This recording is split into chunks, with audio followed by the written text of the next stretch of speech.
Good morning प्रार्थना।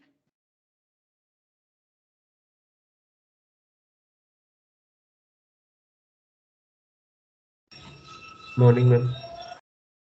तो देखो रिकॉर्डिंग का मैसेज किया और स्क्रीन शेयर है।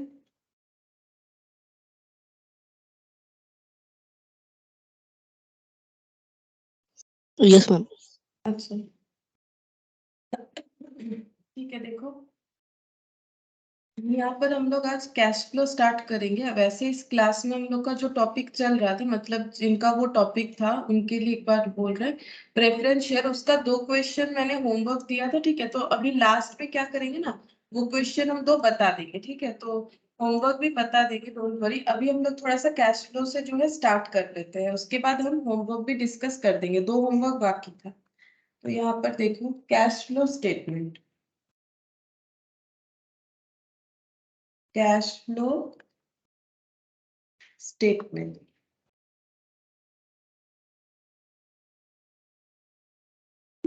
ठीक है। ये कैसे बनता है, मतलब इसका रूल्स रेगुलेशंस कहाँ बताया गया है, वो है अकाउंटिंग स्टैंडर्ड 3, ठीक है।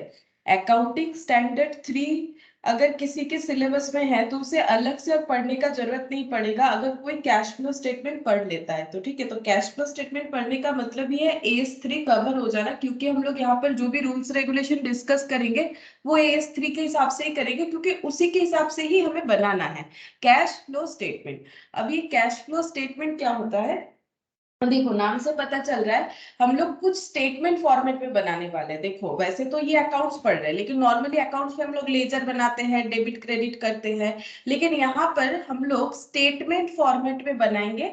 डायरेक्ट अकाउंटिंग फॉर्मेट में कुछ नहीं बनाएंगे, ठीक है। और स्टेटमेंट फॉर्मेट में जो भी हम लोग प्रिपेयर करेंगे वो हमें क्या इंडिकेट करेगा, वो हमें कैश का फ्लो बताएगा, ठीक है। अब फ्लो का मतलब इनफ्लो और आउटफ्लो 2 चीज ही होता है, ठीक है। यहाँ पर कैश का फ्लो का मतलब in respect of inflow and in respect of outflow. अब इनफ्लो आउटफ्लो क्या है, अब हम अगर हम लोग बिजनेस कर रहे हैं, ठीक है, तो वहां पर हम लोग का बिजनेस में कैश का इनफ्लो भी होगा, मतलब हमारे पास किसी ना किसी तरह से कैश आएगा, लाइक सेल वगैरह करके।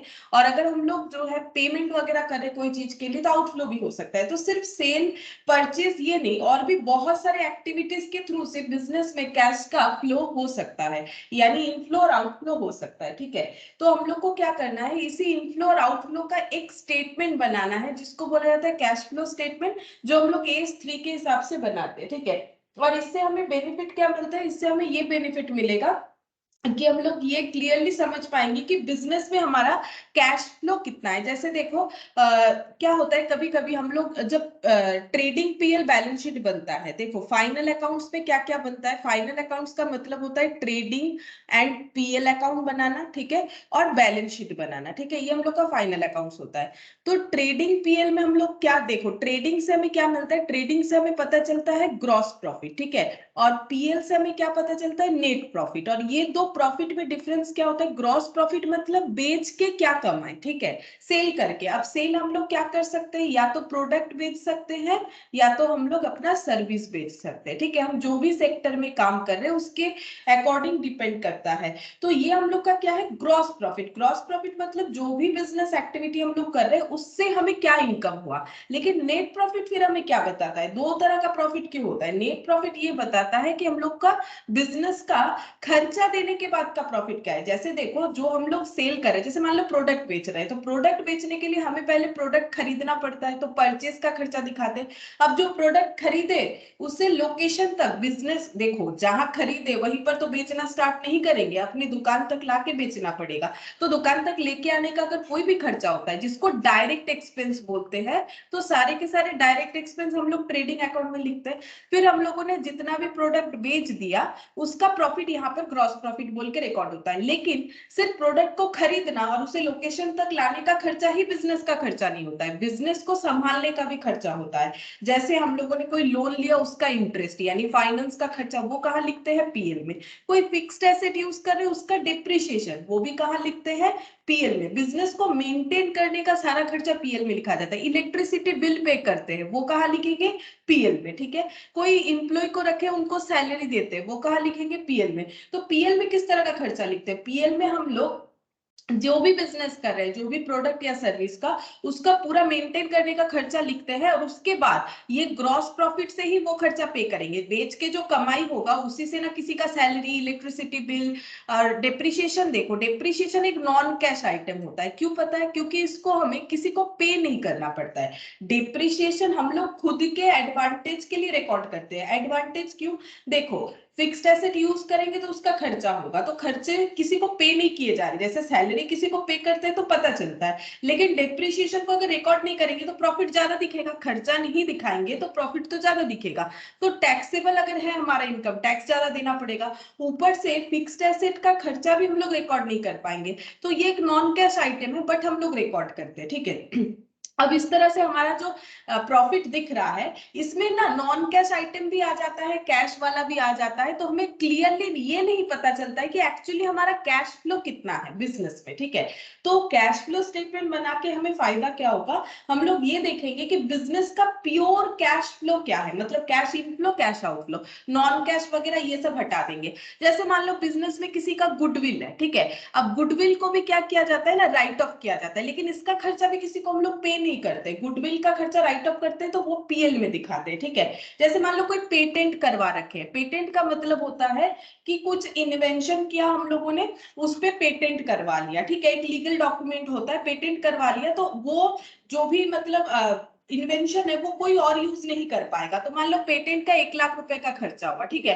अब वो पेटेंट का एक जैसे लाइसेंस वगैरह का एक टाइम होता है ना, 1 साल बाद रिन्यू करवाओ, 2 साल बाद, वैसे पेटेंट का भी होता है। तो पेटेंट मान लो जो है 1 लाख वाला जो पेटेंट है वो मान लो 2 साल के लिए वैलिड है, ठीक है। अब 2 साल में यहाँ पर हम लोग 50,000 करके राइट ऑफ करके दिखाएंगे। लेकिन सोचो, ये भी तो खर्चा किसी को पे नहीं कर रहे, लेकिन पेटेंट का वैल्यू कम हो रहा है तो उसे दिखाया जाता है। जैसे डेप्रिसिएशन दिखाते हैं ना फिक्स्ड एसेट का, वैसे ये सब इंटेंजिबल एसेट है। जैसे फिक्स्ड एसेट हम लोग जो डेप्रिसिएशन लिखते हैं वो टेंजिबल के लिए लिखते हैं, ये सब इंटेंजिबल है। तो इंटेंजिबल एसेट अगर कम हो रहा है तो उसका भी वैल्यू दिखाना पड़ता है, जिसका नाम डेप्रिसिएशन नहीं, एमोर्टाइजेशन या राइट ऑफ लैंग्वेज यूज किया जाता है। तो वो इतने सारे जो नॉन कैश आइटम है, उसके वजह से हमारा जो यहाँ पर नेट प्रॉफिट दिख रहा है वो अलग सा दिख रहा है। लेकिन हमें अगर प्योर कैश फ्लो पता करना है तो हम लोग कैश फ्लो स्टेटमेंट बना के कर सकते हैं, जहां पर हम लोग ये सब नॉन कैश चीजों को हटा देंगे, ठीक है। ताकि हमें ये पता चलेगा कि अगर हम लोग फ्यूचर में डिविडेंड देना चाहे as a company,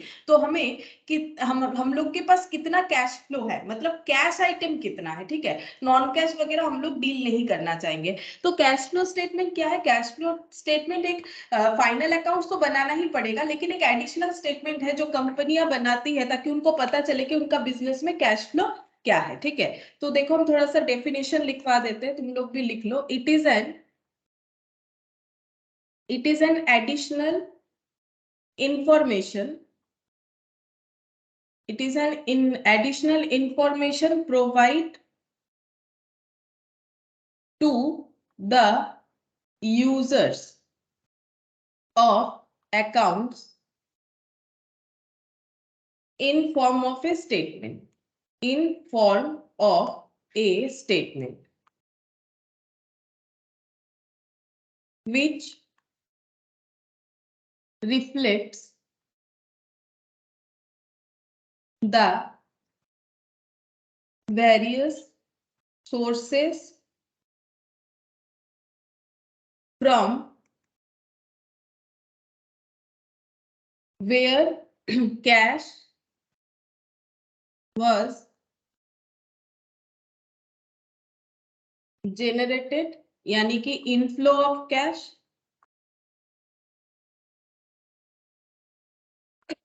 by an enterprise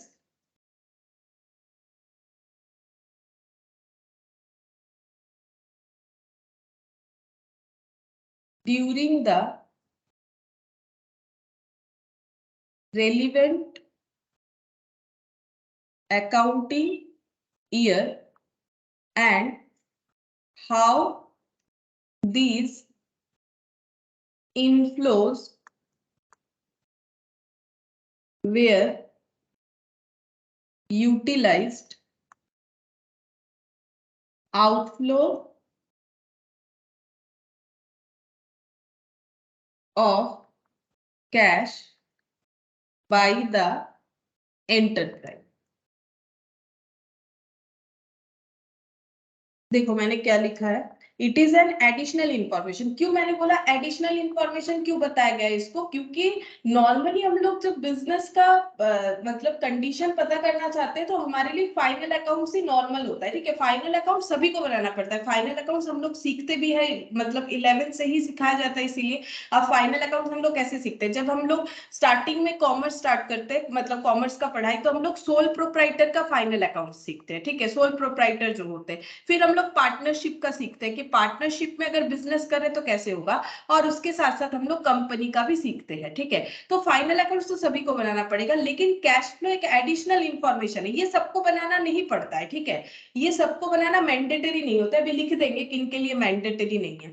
तो ये एक एडिशनल इंफॉर्मेशन है जो हमें क्या प्रोवाइड करेगा, किसको, मतलब यूजर्स। अब देखो अकाउंटिंग इंफॉर्मेशन का यूजर दो तरह का होता है, एक इंटरनल एक एक्सटर्नल। एक्सटर्नल मतलब जो उस कंपनी में पैसा लगा रखे, like share holder, investor, creditor, ये सब होते हैं आउटसाइडर। इनसाइडर कौन होते हैं, जैसे कि मैनेजमेंट वगैरह, ठीक है।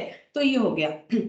तो यहाँ पर देखो क्या बोल रहा है, इंफॉर्मेशन प्रोवाइड करेगा यूजर्स को of accounts in form of a statement, in form of a statement, sorry in form नहीं, in form of a statement, मतलब एक स्टेटमेंट फॉर्मेट में एडिशनल इंफॉर्मेशन प्रोवाइड करेगा। किस बात का, वो एडिशनल इंफॉर्मेशन क्या है, ये स्टेटमेंट हमें क्या बताएगा, which reflects the various sources from where cash was generated. ये हमें ये बताएगा कि कोई भी एक एंटरप्राइज कहाँ से पैसा जनरेट किया, उसके पास कहाँ से पैसा आया, क्या उसने लोन लिया, या अपना पैसा बिजनेस में लगाया, या फिर मतलब किसी और तरीके से उसके पास पैसा आया, तो कैसे करके इनफ्लो हुआ, कुछ सेल वगैरह करके पैसा आया by an enterprise during the relevant accounting year, and how this inflows were utilised, और जो भी पैसा उसने जुगाड़ किया, मतलब बिजनेस में पैसा जैसे भी लेके आया वो एंटरप्राइज, फिर उसको कहाँ कहाँ यूटिलाइज्ड किया, ठीक है, मतलब कहाँ कहाँ उस पैसे को यूज किया, उसका पूरा का पूरा एक स्टेटमेंट हमें कैश फ्लो स्टेटमेंट में मिल जाएगा। पैसे को यूटिलाइज करने का मतलब है, जैसे मान लो बिजनेस में पैसा लगाए फिर उससे फिक्स्ड एसेट खरीद लिए, तो बिजनेस में जो पैसा लगाए वो हो गया इनफ्लो ऑफ कैश, ठीक है। और उससे फिक्स्ड एसेट खरीद लिया, स्टॉक खरीद लिया, तो वो हो गया outflow of cash by the enterprise. तो इसका पूरा का पूरा समरी जहां पर हमें मिलेगा वो होता है कैश फ्लो स्टेटमेंट, ठीक है। ये एक एडिशनल इंफॉर्मेशन होता है, सभी के लिए जरूरी नहीं है कैश फ्लो का स्टेटमेंट बनाना, बट कंपनियां बनाती हैं ताकि उनको ये पता चले कि जब वो डिविडेंड पे करना चाहे उनके पास एक्चुअली में कैश कितना है। प्रॉफिट तो दिखेगा, लेकिन प्रॉफिट में हमारा नॉन कैश, कैश सारा आइटम इंक्लूडेड होता है, नॉन ट्रेडिंग, ट्रेडिंग, ठीक है। यहाँ पर हम लोग धीरे धीरे समझेंगे कि कैश फ्लो स्टेटमेंट मतलब प्योरली हम लोग कैश का फ्लो देखेंगे, वहां पर कोई नॉन कैश आइटम वगैरह नहीं रखेंगे, ठीक है। अच्छा अब देखो यहाँ पर लिखते हैं कि कौन कौन सा कंपनी है, कौन से ऐसे ऑर्गेनाइजेशन है जिनके लिए कैश फ्लो बनाना जरूरी नहीं है, ठीक है। तो देखो यहाँ पर लिख लेते हैं financial statement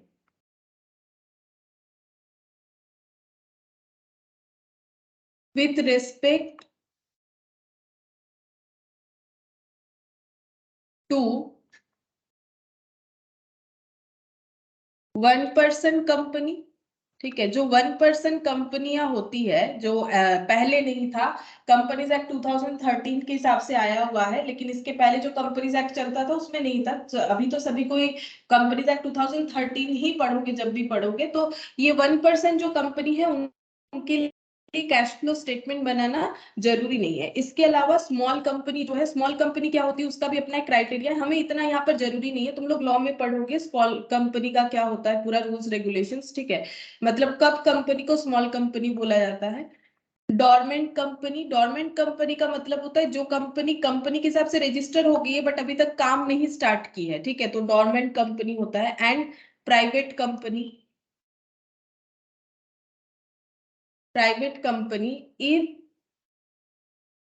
such A private company is a startup, ठीक है, अगर वो स्टार्टअप कंडीशन में है तब मे नॉट, मतलब मैंडेटरी नहीं है, चाहे तो बना सकती है, मे नॉट इंक्लूड, इसीलिए मे बोला गया है, ठीक है। अगर वो चाहे कि हम लोग कैश फ्लो नहीं बनाएंगे तो नहीं बना सकती, may not include the cash flow statement.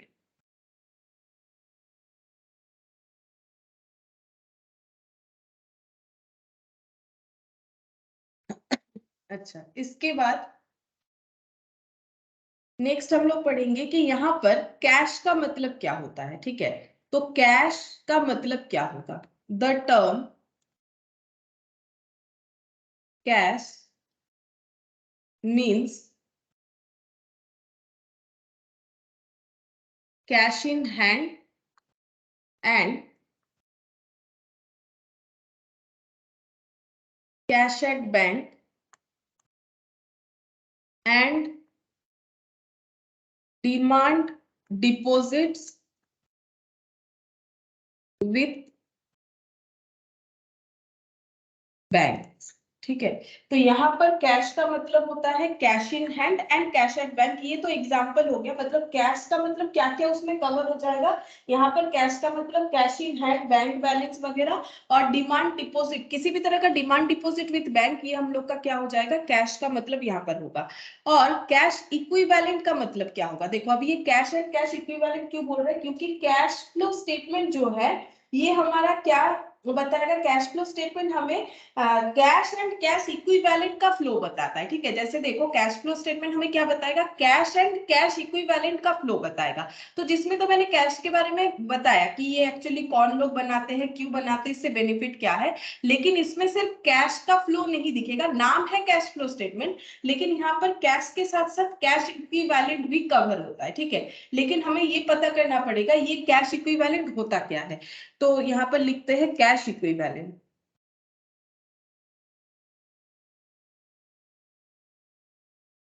Cash equivalent का मतलब क्या होता है, कैश इक्विवेलेंट इतना तो समझ में आ रहा है कि कैश के तरह ही कुछ, कैश इक्विवेलेंट मतलब इक्विवेलेंट इक्वल टू कैश है ना।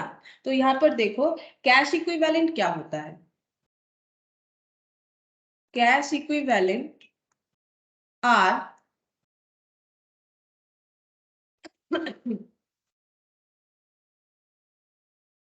Good afternoon स्टेशिश।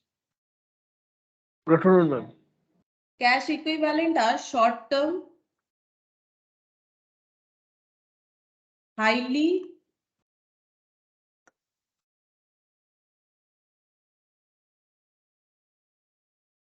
liquid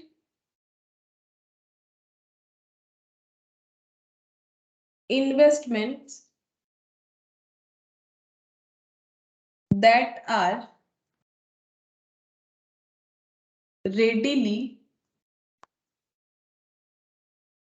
convertible into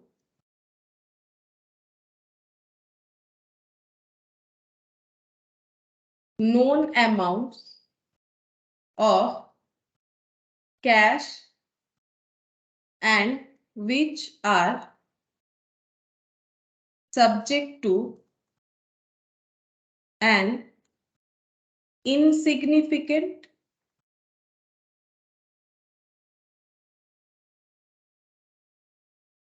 risk of change in values. ठीक है, देखो कैश इक्विवेलेंट का मतलब क्या होता है, cash equivalent are short term highly liquid investment. मतलब शॉर्ट टर्म का मतलब जो 12 मंथ से कम होगा, लेकिन यहाँ पर एक्चुअल टाइम क्या होता है कैश इक्विवेलेंट का लिखवाते हैं आगे। ठीक है, लेकिन शॉर्ट टर्म का कोई इन्वेस्टमेंट है, लेकिन हाईली लिक्विड है। हाईली लिक्विड का मतलब ये बहुत ही जल्दी कैश में ट्रांसफर हो जाएगा। जैसे देखो अगर किसी के पास एक बिल्डिंग है तो वो हाईली लिक्विड नहीं होता है, क्योंकि बिल्डिंग को, फिक्स्ड एसेट को हम लोग फट से बेच के कैश नहीं ला सकते। ठीक है, वो हाईली लिक्विड नहीं होता है। या फिर किसी के पास एक लैंड है, वो चाहे तो आज चाहे तो कल नहीं बेच सकता है, बेच दिया और उससे पैसा कमा लिया, ऐसा नहीं होता है। बिकेगा लेकिन टाइम लगता है। ठीक है, मतलब हाईली लिक्विड नहीं है। हाईली लिक्विड का मतलब जो इजीली ट्रांसफर टू कैश होता है उसे हम लोग बोलते हैं हाईली लिक्विड। ठीक है, तो ये बोल रहा है कि कैश इक्विवेलेंट क्या है, ऐसा एक इन्वेस्टमेंट है जो शॉर्ट टर्म के लिए किया गया है और जो हाईली लिक्विड है। ठीक है, that are readily convertible into known amount of cash. वही चीज मैंने बोला, हाईली लिक्विड का मतलब है जो इजीली कैश में ट्रांसफर हो जाएगा, और नोन अमाउंट ऑफ कैश का मतलब हमें पता है कि इस इन्वेस्टमेंट से हमें 1 लाख मिलने वाला है, तो हमें वो 1 लाख ही मिलेगा, कम नहीं मिलेगा। And which are subject to an insignificant risk of changing values, इसीलिए बोला जाता है insignificant risk of changing values. मतलब 1 लाख पे हमें 1 लाख ही मिलेगा। अगर हमारे इन्वेस्टमेंट का वैल्यू 1 लाख, कम होने का चांसेस बहुत ही इनसिग्निफिकेंट होता है, मतलब अगर कम भी होगा बहुत ही नॉमिनल वैल्यू कम होगा। तो कैश इक्विवेलेंट का मतलब बिल्कुल कैश की तरह ही हो गया, लेकिन फिलहाल उसका फॉर्म एक इन्वेस्टमेंट में है, और जब भी हम लोग चाहे उसे क्या कर सकते हैं, कन्वर्ट कर सकते हैं कैश में, और उसका जो वैल्यू है एग्जैक्ट उतना ही हमें मिलेगा, कम नहीं मिलता है। और अगर कम थोड़ा बहुत होता भी है, उसका जो रिस्क है, कम होने का रिस्क जो है वो बिल्कुल इनसिग्निफिकेंट है, ये मान के हम लोग चल सकते हैं। अगर ऐसा कोई इन्वेस्टमेंट है तो उसे हम लोग बोलते हैं कैश इक्विवेलेंट, क्योंकि वो कैश की तरह ही हो गया। मेरे पास 1 लाख रुपए कैश इन हैंड है और मैंने कैश इक्विवेलेंट पे 1 लाख रुपए रखा है, बात बराबर है। देखो जैसे अगर मेरे पास 1 लाख कैश है तो मेरा कंफर्मेशन रहता है कि हाँ मेरे पास 1 लाख ही है, लेकिन अगर कहीं इन्वेस्ट कर देते हैं फिर उसे कैश कन्वर्ट करने का कोशिश करते हैं तो ऐसा लगता है कि कहीं कम बेसी ना हो जाए। बेसी तो ठीक है, कम होने का भी तो चांसेस हो सकता है ना। तो बोल रहे हैं कि यहाँ पर रिस्क बहुत कम है, कि इनसिग्निफिकेंट रिस्क है, या फिर रिस्क बहुत कम है कि जो अमाउंट है वही अमाउंट हमें मिलेगा कि नहीं मिलेगा। अगर इस तरह का कोई इन्वेस्टमेंट शॉर्ट टर्म के लिए हमने कर रखा है, that is called cash equivalent. ठीक है, अब आगे लिखते हैं, देखो, it is held for purpose of meeting short term cash commitment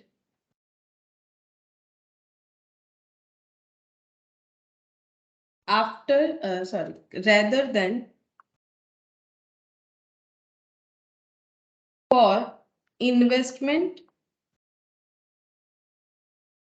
or other purpose।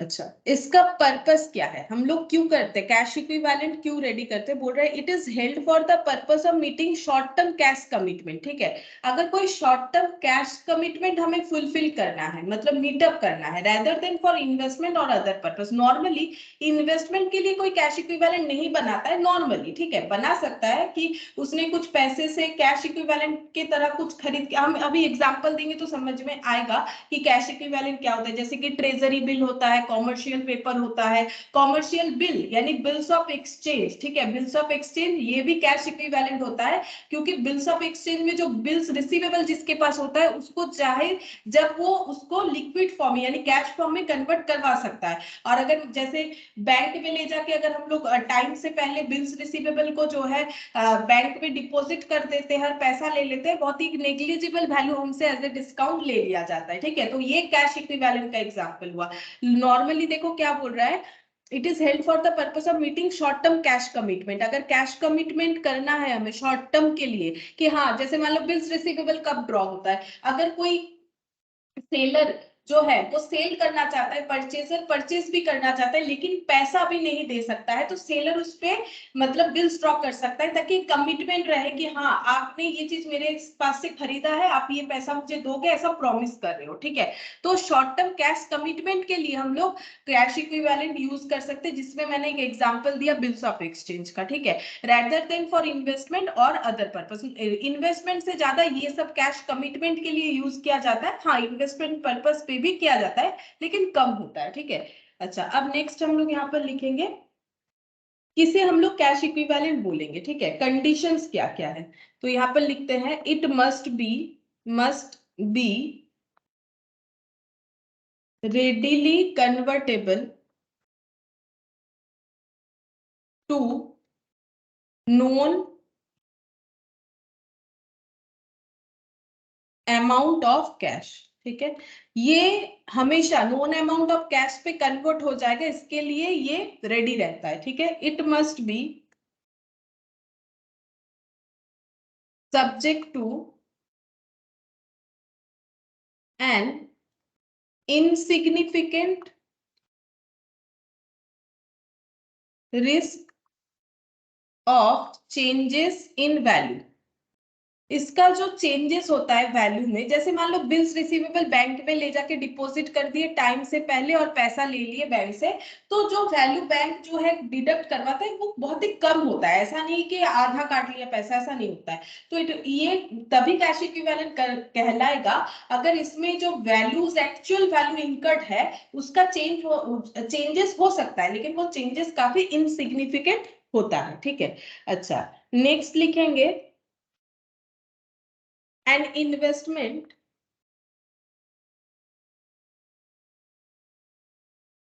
normally qualifies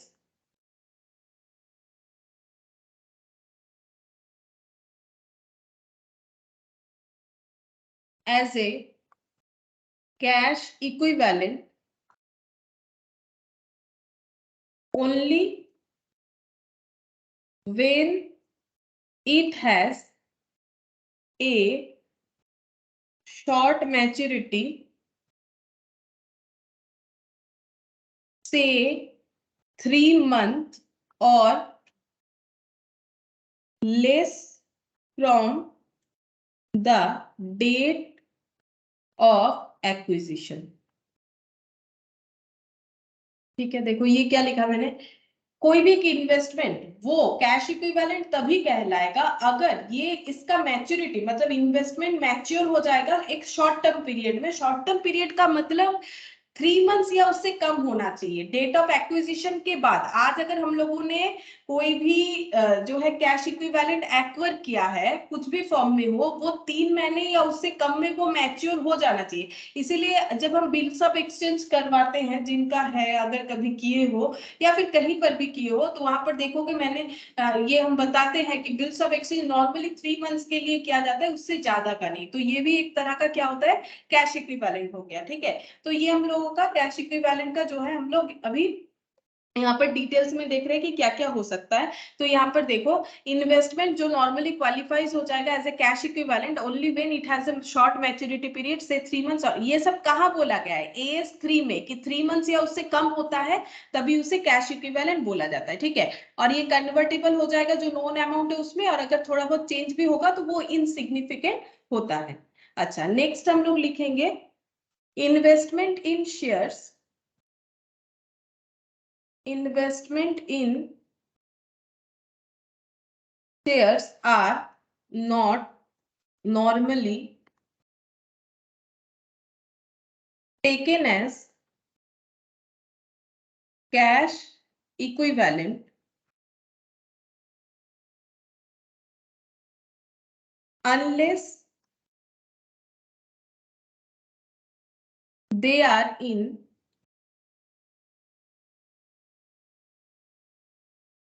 substance cash equivalent,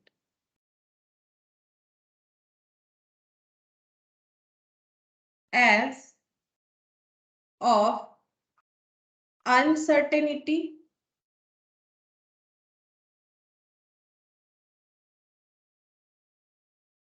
ठीक लिखा मैंने, certainties TAIN uncertainties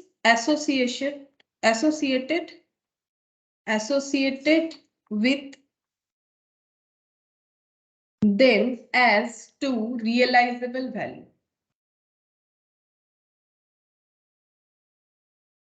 देखो, अगर कोई बोल रहा है कि मैंने शेयर खरीदा है शॉर्ट टर्म के लिए और शॉर्ट टर्म पीरियड मेरा 3 मंथ्स या उससे कम है, तो मेरा ये कैश इक्विवेलेंट हो रहा है, ऐसा नहीं होता है। क्यों नहीं होता है, क्या बोल रहा है, देखो, investment in shares are not normally taken as cash equivalent.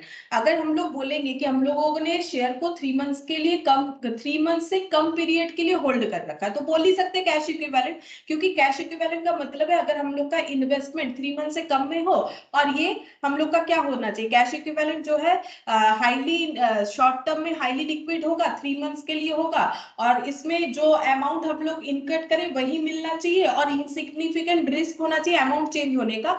But share क्यों नहीं होता है? क्योंकि शेयर में ये दो पॉइंट कवर होना काफी मुश्किल होता है। क्यों? क्योंकि शेयर का कोई फिक्स नहीं होता है कि हम लोगों ने जितना इन्वेस्ट किया है उतना ही हमें मिलेगा, कम भी मिल सकता है, ज्यादा भी मिल सकता है। ये देखो अनसर्टेनिटीज होता है, तो क्या लिखा हुआ है देखो, as of uncertainties associated with them as to realisable value. क्योंकि रियलाइजेबल वैल्यू क्या होगा, इसका अनसर्टेनिटी होता है, कम भी हो सकता है, ज्यादा भी हो सकता है, इसीलिए इसे हम लोग कैश इक्विवेलेंट में कवर नहीं करेंगे। ठीक है, अच्छा अब कुछ एग्जांपल्स देख लेते हैं कैश इक्विवेलेंट का क्या होता है। ट्रेजरी बिल, ट्रेजरी बिल क्या होता है, जैसे बॉन्ड वगैरह होता है ना, वैसे गवर्नमेंट क्या करती है, ट्रेजरी बिल वगैरह भी यूज करती है, ताकि गवर्नमेंट का ट्रेजरी जो है, मतलब जो कोष है वो, ठीक है, तो वो क्या हो जाए, वो भर जाए। ठीक है, तो ये क्या करती है, जैसे मान लो ट्रेजरी बिल गवर्नमेंट ने इशू किया, पब्लिक परचेस कर सकती है, और गवर्नमेंट उसको जब रिटर्न करती है, जो पैसा पब्लिक ने दिया उस पैसे को रिटर्न करती है एक मतलब नॉमिनल इंटरेस्ट के साथ। ठीक है, तो ट्रेजरी बिल भी क्या होता है, ये शॉर्ट पीरियड के लिए, अगर गवर्नमेंट को शॉर्ट पीरियड के लिए पैसा वगैरह चाहिए 3 मंथ्स या उससे कम, क्योंकि वो तो क्राइटेरिया फुलफिल करना पड़ेगा, तभी वो कैश इक्विवेलेंट कहलाएगा। तो अगर हम लोगों ने ट्रेजरी बिल लिया है तो वो हमारा कैश इक्विवेलेंट होगा, या फिर किसी कंपनी ने लिया है तो भी हो सकता है। Commercial paper,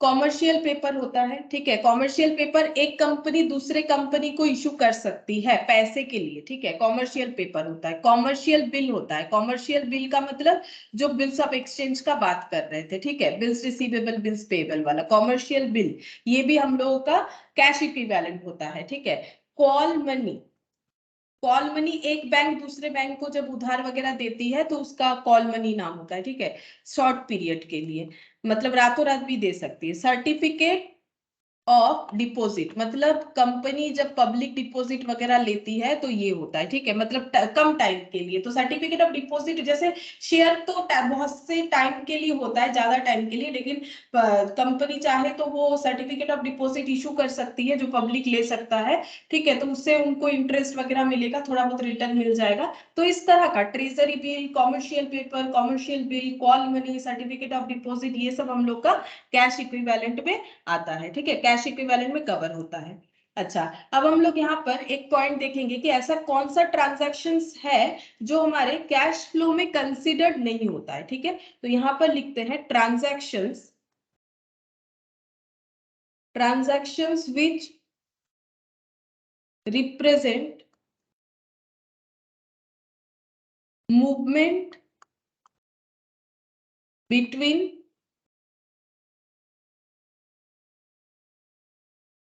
items of cash और cash equivalent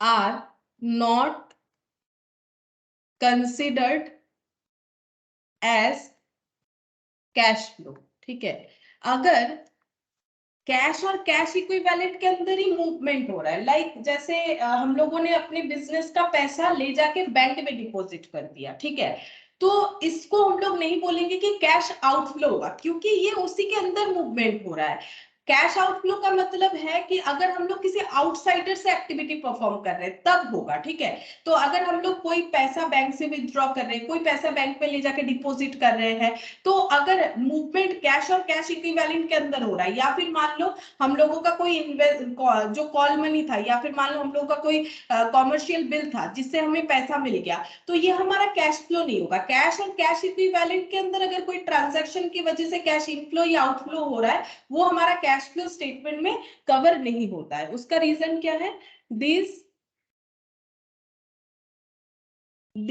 component are part of the cash management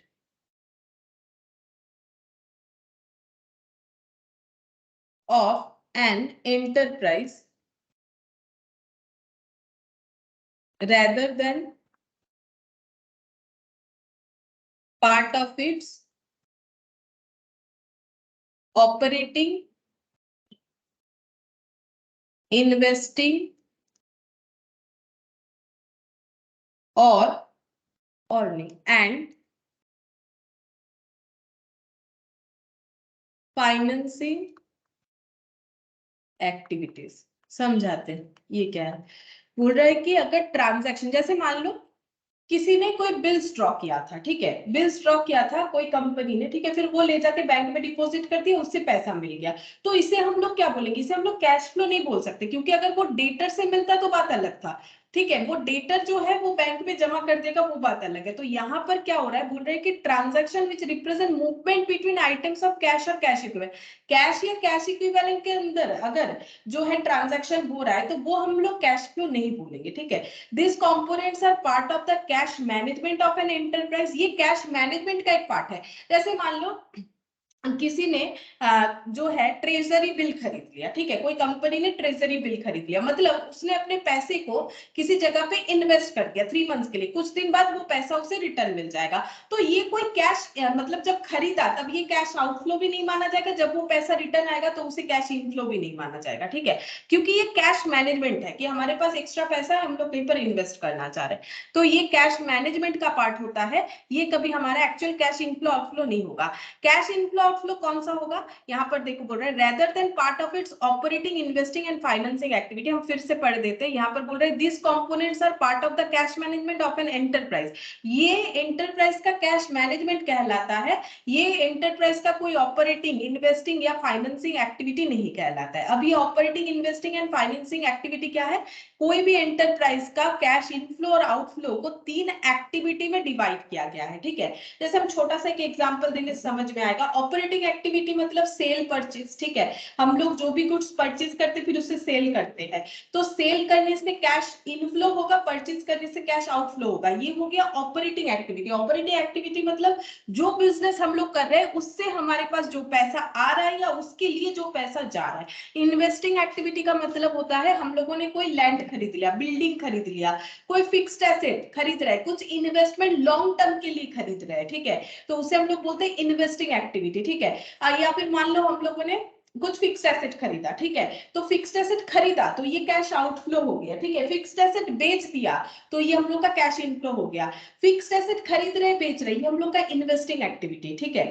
financing activity, जैसे मान लो फाइनेंसिंग मतलब हम लोग अगर बिजनेस में पैसा जुगाड़ करना चाहते हैं तो शेयर इशू कर सकते हैं, शेयर इशू करके जो पैसा आया वो फाइनेंसिंग एक्टिविटी, लोन लेके जो पैसा आया वो फाइनेंसिंग एक्टिविटी, ठीक है। तो ये 3 एक्टिविटी में डिवाइड किया जाता है हम लोगों का पूरे कैश फ्लो स्टेटमेंट को, ठीक है। तो अभी धीरे धीरे हम लोग इसी पे ही क्वेश्चन करेंगे तो और भी समझ में आएगा, अभी इतना समझते हैं क्योंकि हम लोग का कैश और कैश इक्विवेलेंट के अंदर जो मूवमेंट होता है वो ना तो कोई ऑपरेटिंग एक्टिविटी होता है, ना इन्वेस्टिंग, ना फाइनेंसिंग, वो एक कैश मैनेजमेंट होता है, इसीलिए इसे कैश या कैश इक्विवेलेंट का पार्ट नहीं माना जाता है। अब एग्जांपल लिख देते हैं, ऐसा क्या क्या एक्टिविटी हो सकता है, जैसे कैश डिपॉजिटेड इनटू बैंक, जैसे कंपनी का मैनेजमेंट सोच रहा है कि पैसे को बैंक में डिपॉजिट कर देंगे, इसका मतलब ये नहीं हुआ कि ये कैश आउटफ्लो हो गया, ठीक है, ये कैश मैनेजमेंट कहलाया, ठीक है। या फिर cash withdrawn, cash withdrawn from bank, bank से पैसा निकाल लिए तो इसका मतलब क्या हमारे पास पैसा आ गया, नहीं, वो तो हमारी बिजनेस का ही पैसा हम लोग निकाल रहे हैं, ठीक है। और क्या हो जाएगा, परचेज और sale of short term marketable securities,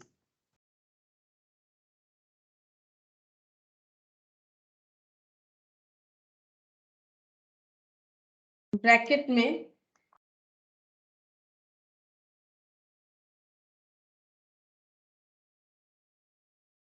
neither held as current investment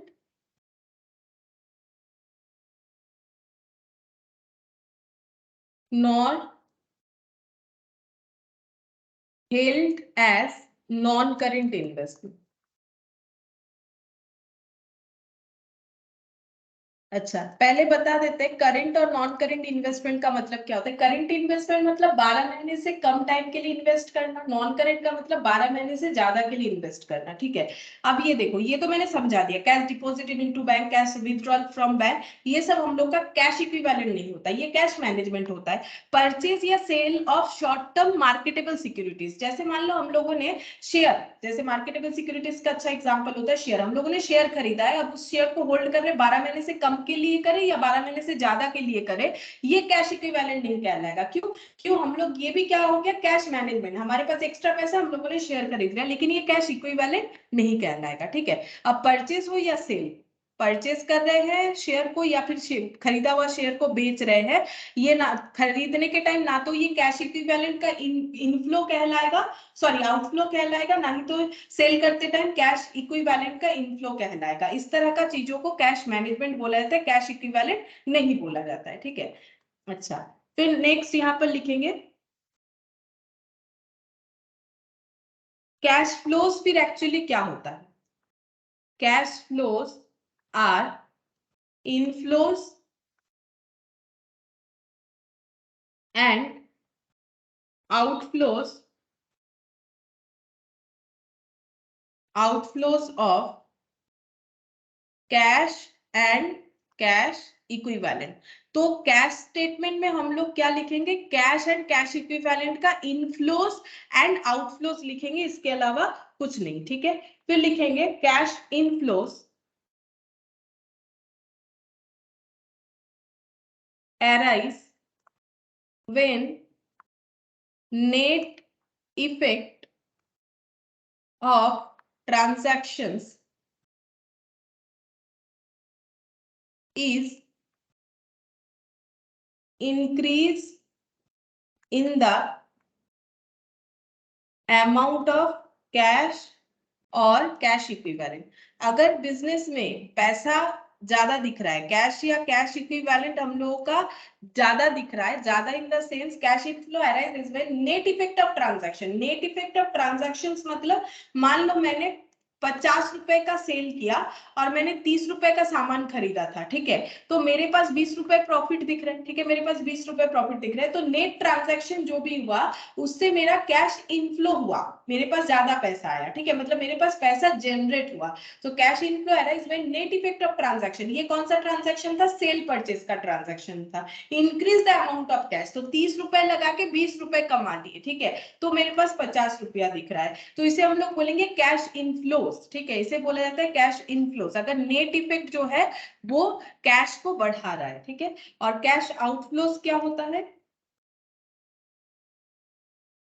cash outflow arise when the net effect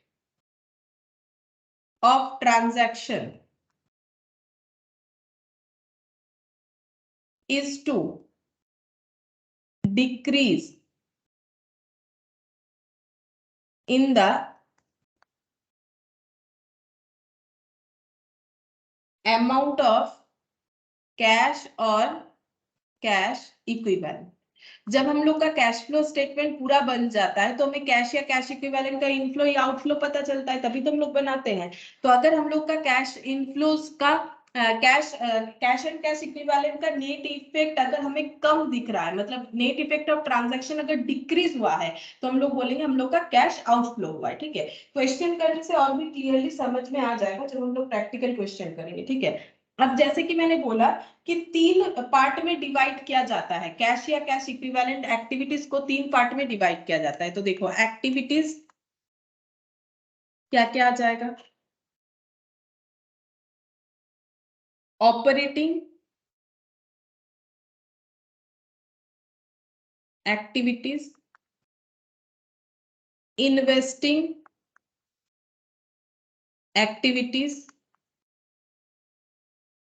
और फाइनेंसिंग। अभी मैंने लिखा भी था इसके बारे में, फाइनेंसिंग एक्टिविटी। ये 3 पॉइंट मैंने अभी अभी यूज किया था, क्या समझाने के लिए? देखो यहाँ पर यूज किया था कि अगर हम लोगों का किसी तरह का ऑपरेटिंग, इन्वेस्टिंग या फाइनेंसिंग एक्टिविटी नहीं हो रहा है, ठीक है, तो उसे हम लोग कैश मैनेजमेंट बोलेंगे। उसे हम लोग ट्रांजैक्शन विच रिप्रेजेंट मूवमेंट बिटवीन आइटम और कैश इक्विवेलेंट, ये हमारा कैश फ्लो नहीं होता है, ना तो कैश इनफ्लो ना तो कैश आउटफ्लो। कैश इनफ्लो या आउटफ्लो होने के लिए ऑपरेटिंग, इन्वेस्टिंग या फाइनेंसिंग एक्टिविटी होना चाहिए, ठीक है। तो ये 3 पार्ट में कैश फ्लो स्टेटमेंट को डिवाइड किया जाता है, ऑपरेटिंग, इन्वेस्टिंग और फाइनेंसिंग एक्टिविटी। अब ऑपरेटिंग एक्टिविटी का मतलब किस तरह का एक्टिविटी होने से बोलेंगे ऑपरेटिंग एक्टिविटी? यहां पर लिखते हैं प्रिंसिपल रेवेन्यू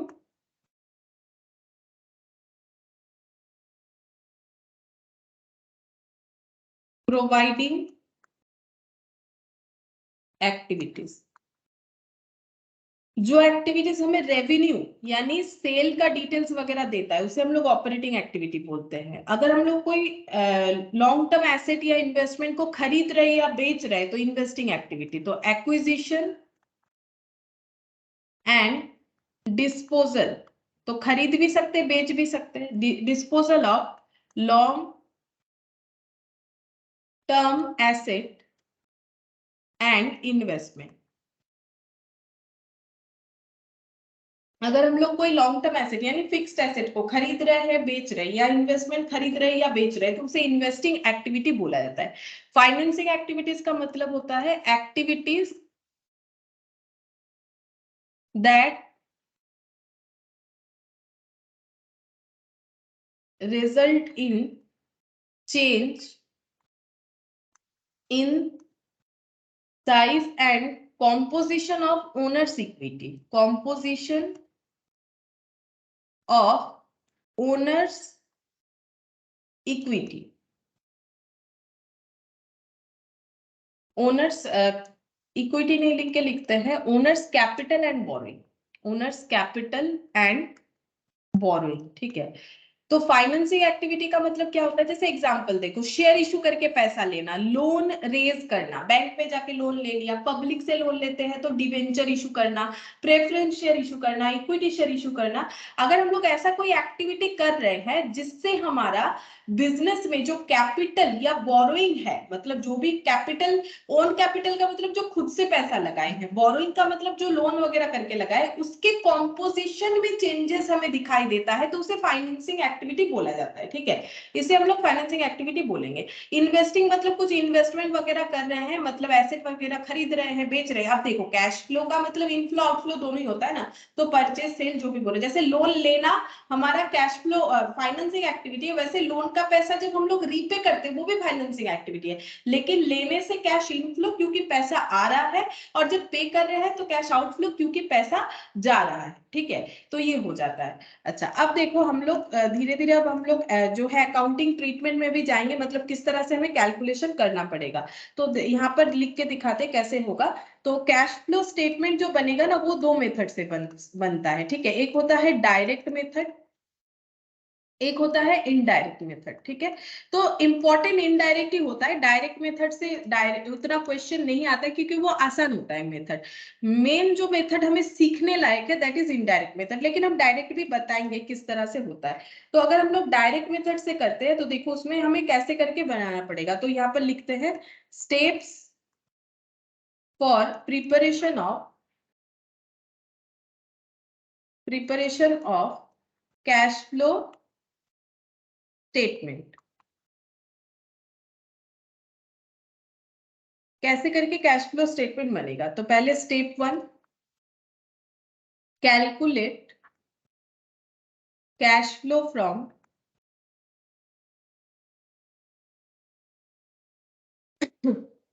ऑपरेटिंग एक्टिविटीज, ठीक है। पहले हमें cash flow from operating activities calculate करना पड़ेगा, फिर calculate cash flow from investing activity, ठीक है। यही फॉर्मेट है, पहले ऑपरेटिंग निकालो फिर इन्वेस्टिंग निकालो फिर फाइनेंसिंग निकालो, यही हमें फॉलो करना पड़ेगा। Calculate cash flow from financing activity. उसके बाद हम लोग सबका नेट इंक्रीज या डिक्रीज निकालेंगे, ठीक है। कैलकुलेट, यहाँ पर कैलकुलेट में डॉट डॉट दे देते हैं, नेट इंक्रीज और decrease in cash and cash equivalent for step 1, step 2 and step 3। Step 1, 2, 3 तीनों का हमें नेट इंक्रीज या डिक्रीज कैलकुलेट करना पड़ेगा। फिर हम लोग क्या कैलकुलेट करेंगे, calculate the cash and cash equivalent at the beginning of period, ठीक है। जिस पीरियड का हम लोग कैश फ्लो बना रहे हैं उसके बिगिनिंग का कैश या कैश आउटफ्लो, कैश या कैश इक्विवेलेंट को भी हम लोग कैलकुलेट करेंगे, जो कि हमें क्वेश्चन में दिया हुआ रहेगा। जैसे ये क्यों करते हैं, जैसे मान लो कि बिजनेस करके 100 रुपए कमाए हो, लेकिन ये मान लो फेब मंथ का डिटेल्स बोला जा रहा है। अब जैन मंथ में बिजनेस करके जो पैसा कमाए थे उसमें 50 रुपए पड़ा हुआ था। अगर मुझे पूछा जाए कि मेरे पास अभी कितना पैसा है, तो ये दोनों जोड़ के बोलेंगे ना 150 रुपए है, पहले से 50 रुपए और इस मंथ में 100 रुपए कमाए तो 150 रुपए। तो वही उसीलिए हमें ओपनिंग यानी बिगिनिंग वाला पीरियड का भी, जिस पीरियड का कर रहे हैं, जैसे फेब का कर रहे हैं तो जैन का, ठीक है, ये मैंने मंथली बताया, नॉर्मली ईयरली होता है, मंथली नहीं होता है। तो हम लोग ईयरली ये कैलकुलेट करेंगे कि प्रीवियसली हमारे पास किसी तरह का कैश बचा हुआ है कि नहीं। तो प्रीवियस और ये दोनों मिला के हम लोग बोल सकते हैं कि एक्चुअली हमारे पास कितना है। अब यहाँ पर लिखेंगे कैलकुलेट, स्टेप 6 में calculate the cash and cash equivalent at the end of period, यानी स्टेप 4 प्लस स्टेप 5 करके मिलेगा, ठीक है। अच्छा, अब हम लोग यहाँ पर स्ट्रक्चर बनाते हैं कि कैसे फॉर्मेट क्या होता है, ठीक है। डायरेक्ट मेथड का फॉर्मेट क्या होता है कैश फ्लो स्टेटमेंट का। तो यहाँ पर लिखते हैं कैश फ्लो स्टेटमेंट, ब्रैकेट में लिख देते हैं अंडर डायरेक्ट मेथड, क्योंकि इनडायरेक्ट मेथड का फॉर्मेट अलग होता है।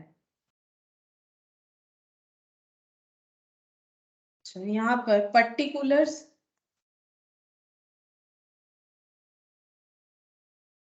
रुपीज स्टेटमेंट फॉर्मेट में बनेगा। सबसे पहले आ जाएगा operating receipt, operating receipt in cash, ठीक है, ऑपरेटिंग रिसिप्ट इन कैश। तो ऑपरेटिंग रिसिप्ट का मतलब होता है कि जो बिजनेस कर रहे हैं उससे हमें क्या क्या पैसा मिल सकता है। जैसे हम कुछ यहाँ पर एग्जांपल्स लिख देते हैं, जैसे कैश सेल किया, अगर हम लोग सेल करते हैं, सेल तो कोई भी करेगा, चाहे सर्विस बेचे चाहे प्रोडक्ट बेचे, ठीक है। तो कैश सेल हुआ, वो पैसा, वो हमारा कैश इनफ्लो है। किस टाइप का, ऑपरेटिंग एक्टिविटी, ऑपरेटिंग मतलब जो बिजनेस हम लोग कर रहे हैं। कैश रिसिप्ट फ्रॉम डेटर, ठीक है, तो ये आ जाएगा। फिर ट्रेडिंग कमीशन रिसिप्ट, अगर हमें बिजनेस करके कुछ कमीशन मिला है, ठीक है, जैसे मान लो कमीशन कभी कभी मिल जाता है ना, तो कमीशन, ट्रेडिंग कमीशन होना चाहिए, ठीक है, नॉन ट्रेडिंग नहीं। अगर बिजनेस से रिलेटेड कोई कमीशन है तो वो हो जाएगा ट्रेडिंग कमीशन रिसिप्ट। तो ये सब मिला के हम लोग का यहाँ पर आउटर कॉलम में लिख देंगे, ये हो गया हम लोग का ऑपरेटिंग कैश रिसिप्ट। और ऑपरेटिंग, देखो यहाँ पर ऑपरेटिंग पेमेंट भी हो सकता है, तो ऑपरेटिंग पेमेंट इन कैश। तो यहाँ पर ऑपरेटिंग एक्टिविटी का इनफ्लो आउटफ्लो दोनों को हम लोग देख रहे हैं। जैसे कि मान लो हम लोगों ने कुछ परचेज किया, जो चीज सेल करते हैं उसको तो परचेज भी करना पड़ेगा, तो cash purchase. Payment to creditor, अगर हम लोग क्रेडिटर को पे करते हैं तो वो भी हम लोग का operating activity, payment to creditor. Wages and salaries paid, wages and salaries paid, तो ये भी हम लोग का क्या हो जाएगा, ऑपरेटिंग पेमेंट इन कैश। अच्छा, इसके अलावा ऑफिस एंड एडमिनिस्ट्रेशन एक्सपेंसेस अगर कुछ हुआ तो ये भी आ जाएगा। मैन्युफैक्चरिंग ओवरहेड, मैन्युफैक्चरिंग ओवरहेड ये सब याद नहीं रखना पड़ेगा, समझ के करेंगे तो ऐसे ही कर पाओगे, ठीक है। ये तो जस्ट कुछ एग्जांपल है, जरूरी नहीं है कि यही सब पॉइंट रहेगा। सेलिंग एंड डिस्ट्रीब्यूशन एक्सपेंसेस, ठीक है, ये सब हो सकता है। अब ये पेमेंट का टोटल हो गया। अब देखो ये पॉइंट को छोड़ो अभी, ठीक है, जब हम लोग क्वेश्चन करेंगे समझ में आएगा कि यहाँ क्या क्या पॉइंट हो सकता है। तो हम लोगों ने लिखा कि बिजनेस करके कितना पैसा मिला, रिसिप्ट, और बिजनेस ये रिसिप्ट पाने के लिए हम लोगों ने कितना खर्चा किया, ठीक है। अब ये दोनों का नेट से हमें पता चलेगा कि हमारे पास पैसा मतलब बचा या हमारे से पैसा ज्यादा चला गया। तो इसका इम्पैक्ट को हम लोग क्या बोलेंगे, कैश। अगर पैसा बचता है तो हम लोग बोलेंगे cash generated from operations before taxes, ठीक है, टैक्स देने के पहले हमारे पास कितना पैसा आया। फिर यहां पर ऐड करेंगे, सॉरी लेस करेंगे income tax paid, net of refund of tax. अगर कुछ रिफंड हुआ है वो नेट कर देंगे, ठीक है, वो क्वेश्चन में समझ जाएंगे हम लोग, जब करेंगे क्लियरली समझ में आएगा।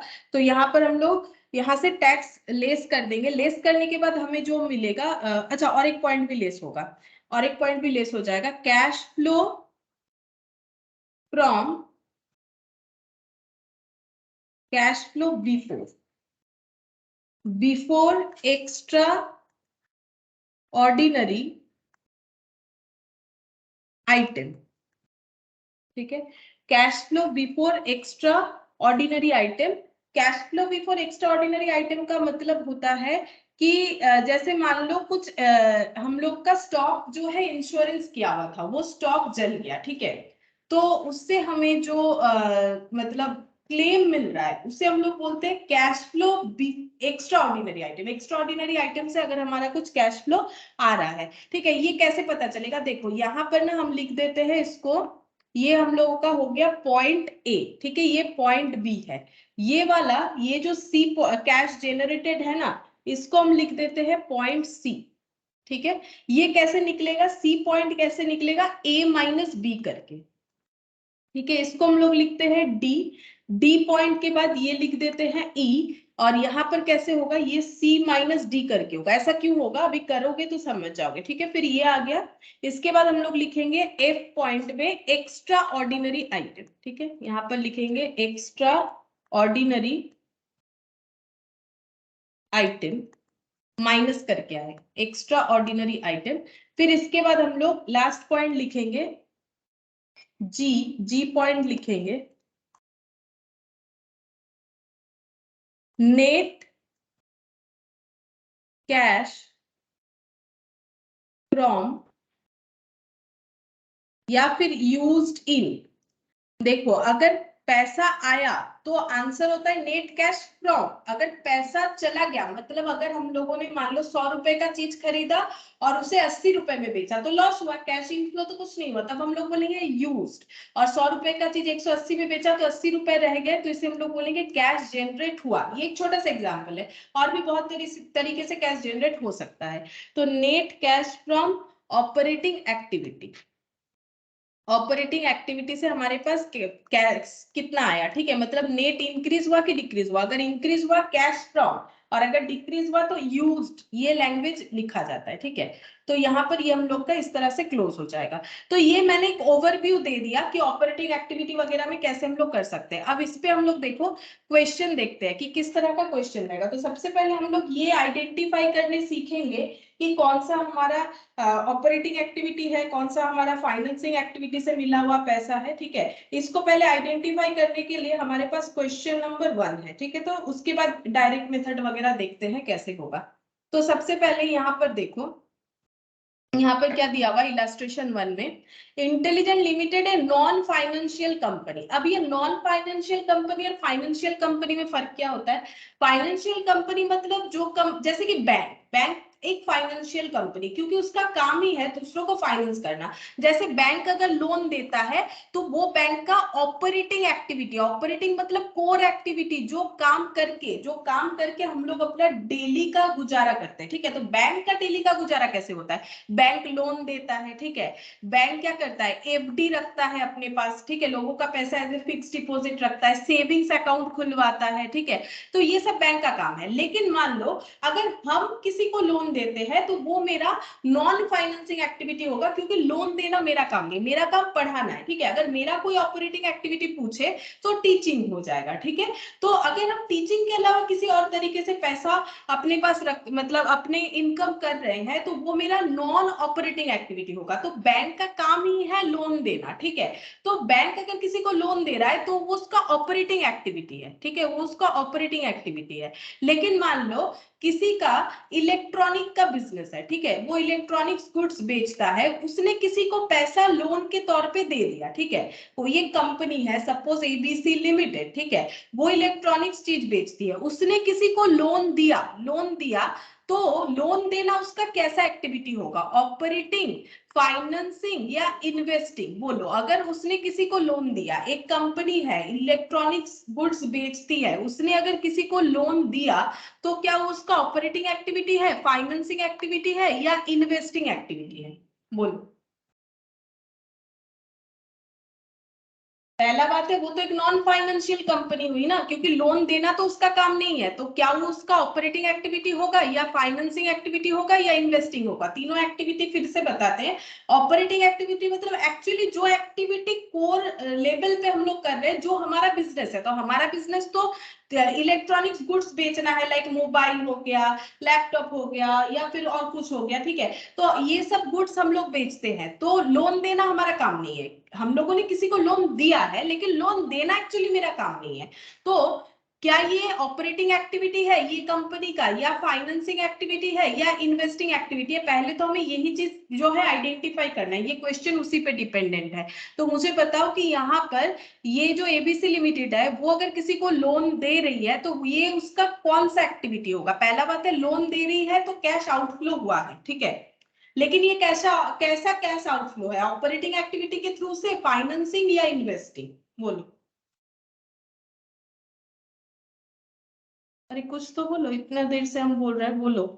फाइनेंसिंग एक्टिविटी हो जाएगा मैम। फाइनेंसिंग, देखो फाइनेंसिंग एक्टिविटी का मतलब है हम लोग अपने बिजनेस में कैसे पैसा जुगाड़ कर रहे हैं, उससे बोला जाता है फाइनेंसिंग एक्टिविटी। जैसे एक बिजनेस करना चाहते हो, कहाँ से फाइनेंस मिलेगा, ऐसा हम लोग बोलते हैं ना, मतलब कहाँ से पैसा मिलेगा, किसी दोस्त से उधार कर ले, किसी बैंक से पैसा ले ले, तो उसे बोलते हैं फाइनेंसिंग एक्टिविटी। फाइनेंसिंग एक्टिविटी मतलब ऐसा एक्टिविटी जिससे हमारा कैपिटल स्ट्रक्चर चेंज हो जाएगा। तो मुझे अब बताओ कौन सा फिर होगा? फिर तो इन्वेस्टमेंट। इन्वेस्टिंग। क्यों? क्योंकि लोन देने से उसे क्या मिलेगा, तुम्हारे पास उसको एक्स्ट्रा इंटरेस्ट पैसा है, मिलेगा जी। इंटरेस्ट मिलेगा। मेरे पास एक्स्ट्रा पैसा है, मैंने लोन दिया, एक्स्ट्रा पैसा नहीं होगा तो कहां से देंगे? तो ये मेरे लिए क्या हो जाएगा, इन्वेस्टिंग एक्टिविटी हो जाएगा। तो हमेशा हर एक चीज सभी के लिए फाइनेंसिंग इन्वेस्टिंग होगा ऐसा जरूरी नहीं है। लोन का मतलब ही फाइनेंसिंग हो जाएगा ऐसा भी नहीं है, लोन का मतलब ही इन्वेस्टिंग हो जाएगा ऐसा भी नहीं है, और लोन का मतलब ही ऑपरेटिंग हो जाएगा ऐसा नहीं है। बैंक अगर किसी को लोन देता है तो वो ऑपरेटिंग एक्टिविटी, क्योंकि बैंक वही करके कमाई करता है, बैंक का काम ही है लोन देना। बैंक में हम लोग किस लिए जाते हैं, पैसा डिपॉजिट करने जाते हैं, लोन लेने जाते हैं, तो लोन देना बैंक का काम है। अगर कोई बैंक लोन दे रहा है, यानी कोई फाइनेंशियल कंपनी लोन दे रहा है, तो वो उसका ऑपरेटिंग एक्टिविटी है, ठीक है। अगर कोई नॉर्मल कंपनी या फिर कोई और ऑर्गेनाइजेशन किसी और को लोन देता है, तो वो उसके लिए इन्वेस्टिंग एक्टिविटी हो जाएगा। और कोई एक ऑर्गेनाइजेशन अगर बैंक में जाके लोन ले रहा है, ठीक है, बैंक वाला ऑपरेटिंग एक्टिविटी कर रहा है, और जो बैंक में जाके लोन लिया, जैसे मान लो मुझे एक होम लोन चाहिए, मैंने होम लोन लिया, तो बैंक ने मुझे होम लोन दिया, तो बैंक ने जो मुझे होम लोन दिया वो बैंक का ऑपरेटिंग एक्टिविटी है, ठीक है। और मैंने होम लोन लिया, उससे हम घर खरीदेंगे, मेरा इन्वेस्टिंग एक्टिविटी है। लेकिन अगर कोई कंपनी को पैसा चाहिए बिजनेस करने के लिए, मान लो रिलायंस को पैसा चाहिए, वो बैंक में जाके लोन मांग रही है, तो बैंक वाले ने उसे लोन दे दिया, तो बैंक वालों ने लोन दिया, वो उनका ऑपरेटिंग एक्टिविटी है। लेकिन रिलायंस के लिए वो फाइनेंसिंग एक्टिविटी, क्योंकि उसने अपने बिजनेस में पैसा लगाने के लिए लोन लिया है, ठीक है। तो हमेशा लोन का मतलब देखो तीन अलग अलग एक्टिविटी हो सकता है। लोन मतलब ही फाइनेंसिंग ऐसा नहीं, लोन मतलब ही इन्वेस्टिंग ऐसा भी नहीं, लोन मतलब ही ऑपरेटिंग ऐसा भी नहीं। डिपेंड कर रहा है कि कि कौन लोन ले रहा है, वो एक्चुअली क्या काम कर रहा है और किस लिए ले रहा है, उसके ऊपर डिपेंड करके एक्टिविटीज का नाम जो है चेंज होते जाएगा। तो अभी करना क्या है, अभी आप लोगों को यहाँ पर मुझे बहुत सारा लिस्ट है, बताते जाना है कि क्या एक्टिविटी होगा। अब हम लोग किस कंपनी का बात करें, यहाँ पर इंटेलिजेंट लिमिटेड बोल के कंपनी है जो एक नॉन फाइनेंशियल कंपनी है, मतलब लोन वोन देना इनका काम नहीं है, इतना समझ में आता है। अब क्या काम करती है वो तो हमें अभी नहीं पता है, देखते हैं। Has the following enterprise in its bank account, अब यहाँ पर क्या बोल रहे हैं, sorry, has the following entries in its bank account, मतलब बैंक में जो भी ट्रांजैक्शन हुआ है, जैसे बैंक स्टेटमेंट निकालते हो ना कि बैंक में क्या क्या ट्रांजैक्शन हुआ है, किसको पे किए, कितना पैसा आया, तो वही बैंक अकाउंट पे ट्रांजैक्शन एंट्रीज में दिख रहा है कि कुछ इस तरह के ट्रांजैक्शन हुए हैं। It has sort out our your advice on the treatment of the same for preparing cash flow statement. अगर ये कंपनी कैश फ्लो स्टेटमेंट बनाना चाहती है तो एडवाइस करो कि ये कौन सा क्या एक्टिविटी है, ठीक है। तो पहला एक्टिविटी बोल रहा है loans and advances given to the following and interest earn on them. हम एक बार लिख लेते हैं आंसर के लिए, ठीक है। इलस्ट्रेशन 1 कर रहे हैं हम लोग, यहाँ पर लिखते हैं लोन्स एंड एडवांसेस दिया है इस कंपनी ने, and earn interest on them. Loan और एडवांस देके इंटरेस्ट अर्न किया है। अब किनको दिया है, देखो बोल रहे हैं सप्लायर को दिया है। सप्लायर मतलब जिससे वो कुछ प्रोडक्ट खरीद के बेचती होगी। सप्लायर मतलब क्या, क्रेडिटर, जिससे हम लोग प्रोडक्ट लेते हैं। जैसे मान लो ग्रोसरी शॉप में जितने भी गुड्स आते हैं तो उनके सप्लायर होते हैं ना, जैसे नेस्ले कंपनी का कोई प्रोडक्ट रखा जाता है तो नेस्ले हो गया, मतलब अलग अलग कंपनी, ब्रिटानिया वगैरह जो भी है, ठीक है। तो ये सप्लायर होते हैं ना, अलग अलग सप्लायर आके देके जाते हैं। तो लोन्स एंड एडवांसेस अगर हम लोग अपने सप्लायर को दे रहे हैं तो क्या एक्टिविटी होगा, अगर हम लोग अपने इंप्लॉइज को दिए हैं तो क्या एक्टिविटी कहलाएगा। और थर्ड पॉइंट बोल रहा है सब्सिडियरी कंपनी को दिए हैं तो क्या एक्टिविटी कहलाएगा, ये पूछा जा रहा है। तो बताओ, अगर हम लोग अपने सप्लायर को लोन या एडवांसेस दिए हैं लेकिन हम लोग कोई लोन या एडवांस देने वाली कंपनी नहीं है, कैसे पता चला, ऊपर बता रखा है ना, इंटेलिजेंट लिमिटेड एक नॉन फाइनेंशियल कंपनी है। तो देखो, हम लोन देने का काम नहीं करते, लेकिन अगर मेरे पास ज्यादा पैसा है और मुझे लगता है मुझे कोई लोन मांगेगा तो हम दे देंगे, इंटरेस्ट ले लेंगे, तो कर सकते हैं, लेकिन वो मेरा मेन काम नहीं है, ठीक है। मतलब हम नॉन फाइनेंशियल ऑर्गेनाइजेशन है। जैसे बैंक फाइनेंशियल है, प्योरली फाइनेंशियल ऑर्गेनाइजेशन है, वो लोन देने का ही काम करती है, इसीलिए वो जो है ओपन है, ठीक है। लेकिन मेरा काम है पढ़ाना, लोन देना मेरा काम नहीं है। लेकिन अगर हम लोन दे रहे हैं तो हम नॉन फाइनेंशियल कंपनी होंगे, ठीक है, फाइनेंशियल कंपनी नहीं होंगे। अच्छा, अब मेरा यहाँ पर जो क्वेश्चन दिया हुआ है उसके हिसाब से मुझे एक बार आंसर बता दो कि अगर लोन एंड एडवांस दे रहे हैं अपने सप्लायर्स को तो वो क्या एक्टिविटी होगा, क्या लगता है, सोच के बताओ। 3 एक्टिविटी होता है, ऑपरेटिंग, फाइनेंसिंग और इन्वेस्टिंग, जिसमें से हम एक ऑप्शन आउट कर देते हैं ऑपरेटिंग वाला। क्यों, ऑपरेटिंग एक्टिविटी उसके लिए होगा जो फाइनेंशियल कंपनी होगा, क्योंकि फाइनेंशियल कंपनी का काम ही है लोन या एडवांसेस देना। तो बचा 2 एक्टिविटी, एक इन्वेस्टिंग और एक फाइनेंसिंग, कौन सा होगा अगर हम लोग अपने सप्लायर को लोन दे रहे हैं। वैसे सुनने में थोड़ा सा अजीब लग रहा है, सप्लायर को कौन लोन देता है, लेकिन यहाँ बोल रहा है हो सकता है कि सप्लायर को पैसे का जरूरत है, दे दिया, पैसा एक्स्ट्रा था, तो अगर सप्लायर को लोन दे रहे हैं तो क्या एक्टिविटी होगा। अभी भी मैंने डिस्कस किया ना, तीनों एक्टिविटी को लोन के रेस्पेक्ट में ही तो डिस्कस किया, बताओ।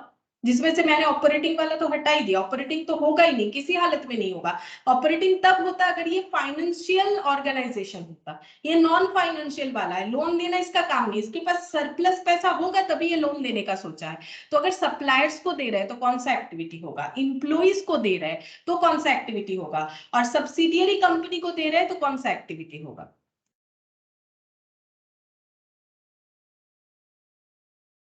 बोलो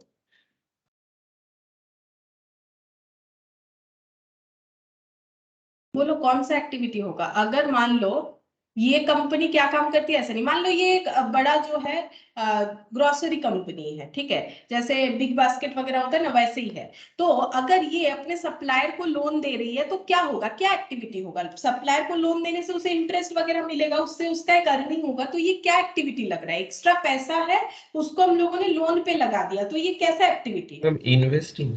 ऑब्वियसली ये क्या हो जाएगा, नहीं देखो, इन्वेस्टिंग होगा कि नहीं, ये थोड़ा सा हमें ऐसे सोचना पड़ेगा। देखो यहाँ पर इन्वेस्टिंग एक्टिविटी ठीक है, ऐसे सोच रहे हैं कि हम लोग की लोन एडवांस दे रहे हैं, लेकिन किसको दे रहे हैं? देखो ये हम लोग किसको दे रहे हैं? सप्लायर को दे रहे हैं। तो सप्लायर हमारा कौन सा काम के लिए आता है? मतलब सप्लायर हमारे ऑपरेटिंग एक्टिविटी में कवर होता है कि नहीं? सप्लायर का मतलब है जिससे हम लोग स्टॉक वगैरह परचेज करते हैं। अगर उनको हम लोग पैसा उधार दे रहे हैं तो किस रेस्पेक्ट में देंगे? सोच के बताओ। सप्लायर को पर्सनल रेस्पेक्ट में तो देंगे नहीं, पर्सनल एक्टिविटी तो यहाँ बिजनेस में दिखता नहीं है, वो तो पर्सनल एक्टिविटी होता है। तो सप्लायर को अगर हम लोग एडवांस पैसा दे रहे हैं, जैसे मान लो कैसे दे रहे हैं एडवांस, की सप्लायर को बोल दी कि मुझे इतना पैकेट बिस्किट्स चाहिए, ठीक है, ग्रोसरी शॉप में मुझे इतना पैकेट बिस्किट्स चाहिए, तो वो बोल रहे हैं मुझे एडवांस दो, हम दे देंगे। तो उनको हम लोगों ने एडवांस दे दिया, ठीक है, वो ला के हमें बिस्किट्स दे देंगे, ठीक है, हम लोगों ने पहले से ही पैसा दे दिया कि भाई मुझे इतना सारा चीज चाहिए।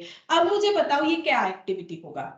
मतलब यहाँ पर सप्लायर को तो इसी रीजन से दे सकते हैं ना कि वो हमें जो भी सप्लाई करते हैं वो कर देंगे, लेकिन एडवांस मांग रहे हैं तो एडवांस पैसा दिया, लोन एंड एडवांसेस हम लोगों ने दिया। यहाँ पर सरप्लस वाला बात नहीं आएगा, मैंने थोड़ा सा स्टार्टिंग में गलत बता दिया, क्योंकि सप्लायर का बात हो रहा है ना। तो सप्लायर का मतलब है कि सप्लायर बोलते हैं ना ठीक है आपको ये सामान मिल जाएगा लेकिन कुछ एडवांस कर दीजिए, है ना, उस हिसाब से। तो यहाँ पे लोन एंड एडवांस एक साथ बताया गया है, लैंग्वेज इस तरह से है। तो अगर हम लोग सप्लायर को दे रहे हैं तो बिजनेस एक्टिविटी के लिए देंगे, तो कौन सा होगा यहाँ पर? ऑपरेटिंग, ठीक है। फाइनेंस, अच्छा, कोर बिजनेस के लिए। हाँ बिजनेस के लिए इसीलिए ये पेन क्यों लिख रहे हो? हाँ ठीक है, ऑपरेटिंग हो जाएगा, ठीक है। अच्छा अगर हम लोग इम्प्लॉइज को दे रहे हैं, मतलब जिनको काम पे रखे हैं, हमारे ये जो इंटेलिजेंट लिमिटेड में कुछ लोग काम करते हैं, जो काम करते हैं वो इम्प्लॉइज है। इम्प्लॉइज को पैसा दे दिए एडवांस में, इम्प्लॉय मांगते हैं ना कि मुझे कुछ एडवांस दे दीजिए, तो ये कैसे एक्टिविटी लग रहा है? मतलब ये कैसा एक्टिविटी लग रहा है, सोच के बताओ। अगर हम लोगों ने इम्प्लॉइज को पैसा दिया है तो कैसे एक्टिविटी होगा? देखो इम्प्लॉइज को पैसा देने से हमारा फाइनेंसिंग एक्टिविटी तो नहीं होगा। क्यों? क्योंकि फाइनेंसिंग एक्टिविटी का मतलब हमारे पास बिजनेस करने के लिए पैसा जुगाड़ करने का तरीका, चाहे लोन ले लो चाहे अपने पास है तो पैसा लगा लो, ये होता है फाइनेंसिंग एक्टिविटी। अच्छा इन्वेस्टमेंट का मतलब क्या होता है कि हम लोग कुछ एक्वायर्ड कर रहे हैं या फिर सेल कर रहे हैं फिक्स्ड एसेट वगैरह, जिससे हमें फ्यूचर में क्या मिलेगा। जैसे मान लो हम लोगों ने लैंड खरीद लिया, हम लोगों ने कुछ शेयर खरीद लिया लॉन्ग टर्म के लिए, तो वो सब इन्वेस्टिंग एक्टिविटी होता है। जब शेयर बेच दिया तो पैसा मिल गया, वो लैंड बेच दिया पैसा मिल गया, वो सब होता है इन्वेस्टिंग एक्टिविटी। लेकिन जो हमारे पास काम कर रहे हैं डेली बेसिस पे, उनको पैसे का जरूरत था, उनको एडवांस दे दिया, तो वो क्या एक्टिविटी होगा? इसका मतलब बोलो वो क्या एक्टिविटी होगा? ऑपरेटिंग। वो भी हम लोग का क्या होगा? ऑपरेटिंग एक्टिविटीज होगा, ठीक है। अच्छा अगर हम लोग अपने सब्सिडियरी कंपनी को पैसा दे रहे हैं, इसका मतलब क्या होता है? सब्सिडियरी कंपनी का मतलब होता है अगर ये इंटेलिजेंट लिमिटेड, ये जो कंपनी है, ये और एक कंपनी, सपोज एबी लिमिटेड एक कंपनी है, हम एक एग्जांपल दे रहे हैं, इस कंपनी का 50% से ज्यादा शेयर होल्ड कर रखी है, ठीक है, तो ये इसकी सब्सिडियरी कंपनी हो जाएगी। मतलब ये पेरेंट कंपनी, ये चिल्ड्रन कंपनी। अगर कोई कंपनी दूसरे कंपनी का 50% से ज्यादा शेयर को होल्ड कर लेता है तो वो उसका सब्सिडियरी कंपनी होता है, ठीक है। अगर हम लोग अपने सब्सिडियरी कंपनी को लोन या एडवांसेस दिए हैं तो वो कैसा एक्टिविटी होगा? सोच के बताओ। ये कैसा एक्टिविटी होना चाहिए? अगर हम लोग अपने सब्सिडियरी कंपनी को पैसा दिए कि जाओ ये पैसा लो और बिजनेस करो, ठीक है, ये पैसा लो लोन के तौर पे और अपना बिजनेस और भी आगे बढ़ाओ, तो ये कैसा एक्टिविटी होगा? अगर हम लोग अपने सब्सिडियरी कंपनी को पैसा दे रहे हैं लोन के तौर पे, तो ये कैसा एक्टिविटी होगा? ये हमारे बिजनेस के अंदर तो नहीं हो रहा है तो ऑपरेटिंग नहीं होगा। ये पैसा उधार देने से हमारा फाइनेंशियल स्ट्रक्चर भी चेंज नहीं हो रहा है तो ये फाइनेंसिंग एक्टिविटी भी नहीं होगा। ये क्या हो गया? इन्वेस्टिंग एक्टिविटी, क्योंकि सब्सिडियरी कंपनी जो कमाएगी उस पे हमारा भी हक होता है, ठीक है। तो ये हम लोगों ने क्या किया, इनको पैसा दिया उनका बिजनेस ऑपरेट करने के लिए जिसमें हमारा भी हिस्सा है, ठीक है। तो ये क्या हो गया? इन्वेस्टिंग कैश फ्लो हो जाएगा, ठीक है। इसे हम लोग बोलेंगे इन्वेस्टिंग एक्टिविटी। कैश फ्लो नहीं लिख के हम लिखते हैं इसे इन्वेस्टिंग एक्टिविटीज, ठीक है। अब धीरे धीरे समझ में आते जाएगा। देखो और भी कुछ एग्जांपल्स है, देखो हम लोग करते हैं सेकंड। अब फिर से तुम लोग बताने का कोशिश करो। ये हो गया पॉइंट 1। सेकंड देखो बोल रहा है investment made in A subsidiary smart limited and dividend receipt. क्या बोल रहा है देखो, investment made in subsidiary company, subsidiary का मैंने बताया मतलब क्या होता है, एंड डिविडेंड रिसिप्ट, ठीक है। डिविडेंड का मतलब होता है कि अगर हम लोग किसी कंपनी का शेयर होल्ड कर रहे हैं और वो कंपनी अगर डिविडेंड डिक्लेयर करती है तो हम लोगों को क्या मिल जाएगा, हम लोगों को भी डिविडेंड मिल जाएगा अगर वो हमारी सब्सिडियरी कंपनी है। तो बोल रहा है कि इन्वेस्टमेंट किया है हम लोगों ने सब्सिडियरी कंपनी में और हम लोगों ने डिविडेंड भी रिसीव किया है। कंपनी, सब्सिडियरी कंपनी का नाम यहाँ पर दे भी दिया, स्मार्ट लिमिटेड है, ठीक है। तो फिर से वही बात हो गया, इन्वेस्टमेंट, ये तो लैंग्वेज ही बता रहा है कि हम लोगों ने इन्वेस्टमेंट किया है। तो investment made in subsidiary company and dividend received, ये हम लोग का कैसा एक्टिविटी हो गया, ये हम लोग का हो गया इन्वेस्टिंग कैश फ्लो, ठीक है।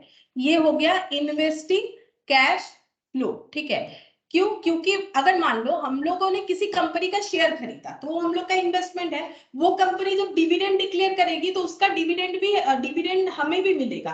तो क्या हुआ, इन्वेस्टमेंट करके ही तो पैसा मिला, इन्वेस्टमेंट अर्निंग है डिविडेंड, तो इसीलिए ये इन्वेस्टिंग कैश फ्लो हो गया। हम लोगों ने इन्वेस्टमेंट किया था सब्सिडियरी कंपनी में, मतलब सब्सिडियरी कंपनी में पैसा लगाया था और हमें डिविडेंड भी मिला। तो ये हम लोग का क्या हो गया, investing cash flow, cash inflow भी बोल सकते हो क्योंकि पैसा आया, डिविडेंड के तौर पे पैसा आया। तो ये हम लोग का हो गया इन्वेस्टिंग एक्टिविटी। फिर देखो dividend paid for the year, ये अलग लैंग्वेज हो गया। इस लैंग्वेज को देखो क्या बोल रहे हैं, डिविडेंड पेड, हम लोगों ने डिविडेंड पे किया। हम लोग यानी कौन, इंटेलिजेंट कंपनी, ये कौन है, ये नाम है ना इस कंपनी का जिसका हम लोग क्वेश्चन कर रहे हैं, इंटेलिजेंट लिमिटेड। ये जो कंपनी है इसने डिविडेंड पे किया है। तो डिविडेंड पे अगर कोई कंपनी कर रही है तो वो उसका कैसा एक्टिविटी होगा, डिविडेंड पे करना कंपनी का कैसा एक्टिविटी होता है। एक्चुअली देखो डिविडेंड किसे पे किया जाता है, शेयर होल्डर को। शेयर क्यों कंपनी इशू करती है, ताकि उसे पैसा मिले। तो पैसा जुगाड़ करने के लिए कंपनी शेयर इशू कर सकती है। तो पैसा जुगाड़ करने के लिए अगर कंपनी शेयर इशू करती है और वो होता है उसका फाइनेंसिंग एक्टिविटी, क्योंकि उससे उसका कैपिटल स्ट्रक्चर बनता है कि मेरे पास ये बिजनेस का पैसा कहां से आया, शेयर इशू करके आया, ठीक है। तो शेयर होल्डर को क्या दिया जाता है, रिटर्न के तौर पे डिविडेंड दिया जाता है। तो शेयर इशू करना अगर फाइनेंसिंग एक्टिविटी है, शेयर इशू करने से रिलेटेड जो भी एक्टिविटी होगा वो हम लोगों का फाइनेंसिंग एक्टिविटी होता है, ठीक है। तो डिविडेंड पेड ये हम लोग का क्या हो जाएगा, फाइनेंसिंग एक्टिविटी। तो ये कैसे समझना पड़ेगा वो देखो, ठीक है। कैसे समझना पड़ेगा, शेयर डिविडेंड किसे दिया जाता है, शेयर होल्डर को। शेयर होल्डर को हम लोगों ने क्यों डिविडेंड दिया, क्योंकि हम लोगों ने उनसे पैसा लिया था। और जब हम लोगों ने उनसे पैसा लिया था शेयर इशू करके, तो वो हमारा फाइनेंसिंग एक्टिविटी था। तो शेयर इशू करना अगर फाइनेंसिंग एक्टिविटी है तो शेयर से रिलेटेड सारे के सारे एक्टिविटीज को फाइनेंसिंग एक्टिविटी बोला जाएगा। तो कंपनी अगर डिविडेंड पे कर रही है तो वो फाइनेंसिंग एक्टिविटी होता है। फिर बोल रहे हैं TDS on interest income earned on investment made, ये क्या होता है देखो, TDS on interest income and income earn and income earn on investment made, ठीक है। तो जैसे देखो अगर कभी शेयर खरीदते हो कंपनी का, फिर उसे जब बेच देते हो ना, मान लो प्रॉफिट कमाए, तो क्या होता है ना, टीडीएस मतलब टैक्स डिडक्शन एट सोर्स, मतलब टैक्स काट लिया जाता है। जैसे जो सैलरीड पर्सन होते हैं उनको जब सैलरी दिया जाता है टैक्स काट के दिया जाता है, वैसे ही अगर हम लोग किसी तरह का इन्वेस्टमेंट में अर्निंग कर रहे हैं, जैसे मान लो कोई फ्लैट बेच दिए, फ्लैट में इन्वेस्ट कर रखे थे उसको बेच दिए, तो टैक्स देना पड़ेगा, ठीक है। मान लो अगर हम लोगों ने कोई लैंड खरीदा उसे बेच दिए, तो अलग अलग टाइप का टैक्स होता है, देना पड़ता है। उसी तरह से अगर हम लोगों ने किसी में एक कोई इन्वेस्टमेंट कर रखा था लाइक शेयर वगैरह में, ठीक है, तो जब वो बेचेंगे तो खरीदने से भी टैक्स देके खरीदना पड़ता है, और जब बेचते हैं तो भी टैक्स देना पड़ता है, सिक्योरिटी ट्रांजैक्शन टैक्स वगैरह होता है। वैसे ही अगर हम लोग किसी इन्वेस्टमेंट को बेच रहे हैं, उससे अर्निंग कर रहे हैं और उसके लिए हमें टैक्स देना पड़ रहा है, टीडीएस ऑन इंटरेस्ट इनकम, ठीक है। ये एक्चुअली इंटरेस्ट लिखा है मैंने, इंटरेस्ट इनकम, हम लोग को इंटरेस्ट मिल रहा है, हम लोगों ने कुछ इन्वेस्टमेंट किया है, हमें इंटरेस्ट मिल रहा है। लेकिन इंटरेस्ट का पैसा जब मिलता है, जब मिलता है टैक्स काट के, मान लो इंटरेस्ट इनकम है 100 रुपए, 2 रुपए टैक्स काट के 98 रुपीज हमें रिसीव होता है। तो ये 2 रुपए जो टैक्स काट लिया जा रहा है, ये कैसा एक्टिविटी है ये पूछा जा रहा है, ठीक है। तो अभी भी जैसे मैंने बोला कि शेयर इशू करने का एक्टिविटी अगर फाइनेंसिंग है, उससे रिलेटेड सारे एक्टिविटीज को फाइनेंसिंग एक्टिविटी बोलेंगे। वैसे ही जब हम लोगों ने इन्वेस्टमेंट खरीदा था तो वो इन्वेस्टमेंट एक्टिविटी एक्टिविटी था। अब जब उससे अर्निंग हो रहा है, इन्वेस्टमेंट से जो अर्निंग हो रहा है उससे जो हमें टैक्स काट के पैसा दिया जा रहा है, ये भी हम लोग का क्या हो जाएगा, इन्वेस्टिंग एक्टिविटी। ठीक है, इसको भी हम लोग बोलेंगे इन्वेस्टिंग एक्टिविटीज बोलेंगे। अब सिक्स्थ नंबर देखो, सॉरी फिफ्थ नंबर देखो, फिफ्थ नंबर में क्या बोला है, TDS on interest earn on advance given to supplier. अब अलग पॉइंट है, TDS on interest earn advance on advance given to supplier. ठीक है, हम लोगों ने सप्लायर को जो एडवांस दिया था उस पे अगर हमें इंटरेस्ट मिल रहा है, मतलब यहाँ पर लेकिन प्योरली इसी तरह से बोल रहा है कि हम लोगों ने सप्लायर को एडवांस दिया था और उससे हमें इंटरेस्ट मिल रहा है, मतलब उधार के तौर पे दिया था, लोन के तौर पे दिया था। ठीक है, तो अगर हम लोगों ने सप्लायर को एडवांस दिया था और उससे जो इंटरेस्ट अर्निंग हो रहा है उस पर टैक्स काटा जा रहा है। ठीक है, तो ये कैसे होगा, जैसे सप्लायर को अगर एडवांस दे रहे हैं, वो ऑपरेटिंग एक्टिविटी है, तो उस पे इंटरेस्ट जो अर्न हो रहा है उस पे जो टीडीएस कटेगा वो भी हम लोगों का ऑपरेटिंग एक्टिविटी कहलाएगा। ठीक है, ऑपरेटिंग एक्टिविटीज कहलाएगा। जैसे कि शेयर इशू करना ऑपरेटिंग सॉरी फाइनेंसिंग एक्टिविटी, तो शेयर से रिलेटेड जो भी काम होता है लाइक डिविडेंड पेड वगैरह, तो ये फाइनेंसिंग एक्टिविटी। जैसे कहीं पर कुछ एसेट को खरीद के रखना है, एसेट को बेचना, फिक्स्ड एसेट को, इन्वेस्टमेंट कहलाता है। तो इन्वेस्टमेंट से अगर इंटरेस्ट अर्न होता है उस पर टैक्स कटता है, वो भी इन्वेस्टिंग एक्टिविटी। फिक्स्ड एसेट खरीदना बेचना इन्वेस्टिंग एक्टिविटी, तो फिक्स्ड एसेट से रिलेटेड इंटरेस्ट से जो भी टैक्स वगैरह कटेगा वो भी इन्वेस्टिंग एक्टिविटी में ही आएगा। ठीक है, सेम कैटेगरी में आएगा।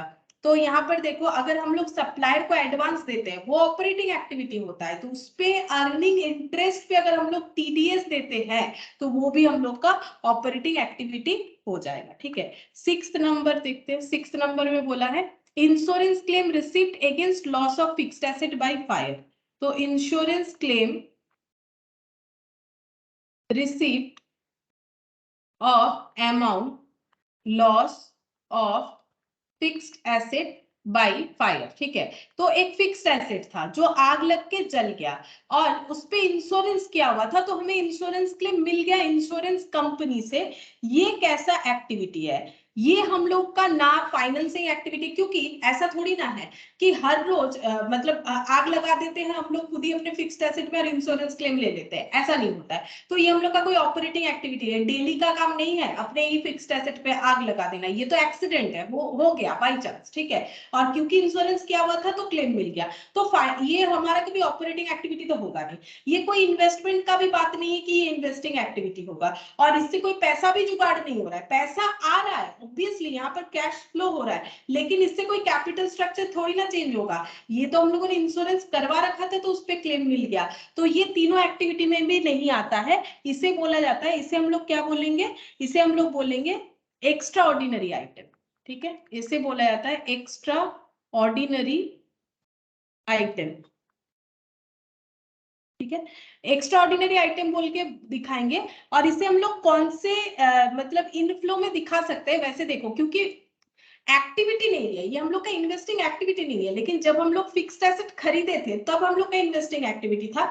ये एक्चुअली जो पैसा मिल रहा है ये एक्स्ट्रा ऑर्डिनरी आइटम है, लेकिन अगर इसे हमें ये तीनों जगह, मतलब जैसे ये तीन मैंने एक्टिविटी बताया ना अभी, कि इसमें कवर अगर करवाना है कि हम लोग इसको ऑपरेटिंग एक्टिविटीज के अंडर लिखे इस तरह से, ये देखो यहाँ पर मैंने दिखाया ना एक्स्ट्रा ऑर्डिनरी आइटम, तो ये तो मैंने सिर्फ और सिर्फ किसका दिखाया है, ये मैंने सिर्फ ऑपरेटिंग का दिखाया, अभी तक मैंने फाइनेंसिंग और इन्वेस्टिंग का नहीं दिखाया है। तो उसमें भी एक्स्ट्रा ऑर्डिनरी आइटम हो सकता है जैसे इसमें हुआ है। तो नाम तो है एक्स्ट्रा ऑर्डिनरी आइटम, लेकिन अगर इसे तीनों एक्टिविटी में किसी एक के अंदर कवर करने बोले तो हम लोग इन्वेस्टिंग में कवर करेंगे। क्यों, क्योंकि फिक्स्ड एसेट खरीदना इन्वेस्टिंग एक्टिविटी होता है। तो इसको हम लोग ऐसे लिखेंगे, लिखने का तरीका कुछ इस तरह से होगा, एक्स्ट्रा ऑर्डिनरी आइटम तो under head, under heading as cash inflow from investing activity. ठीक है, अगर इसे किसी हेड के अंडर दिखाने बोले तो ऑब्वियसली हम लोग इन्वेस्टिंग एक्टिविटी के अंडर इसे दिखाएंगे। ठीक है, इन्वेस्टिंग एक्टिविटी के अंडर दिखाएंगे। अच्छा, अब ये देखो, ये हमें थोड़ा थोड़ा समझ में आ रहा होगा कि किस तरह से हमें आइडेंटिफाई करना है। अब यहाँ पर एक क्वेश्चन है, इलस्ट्रेशन 2।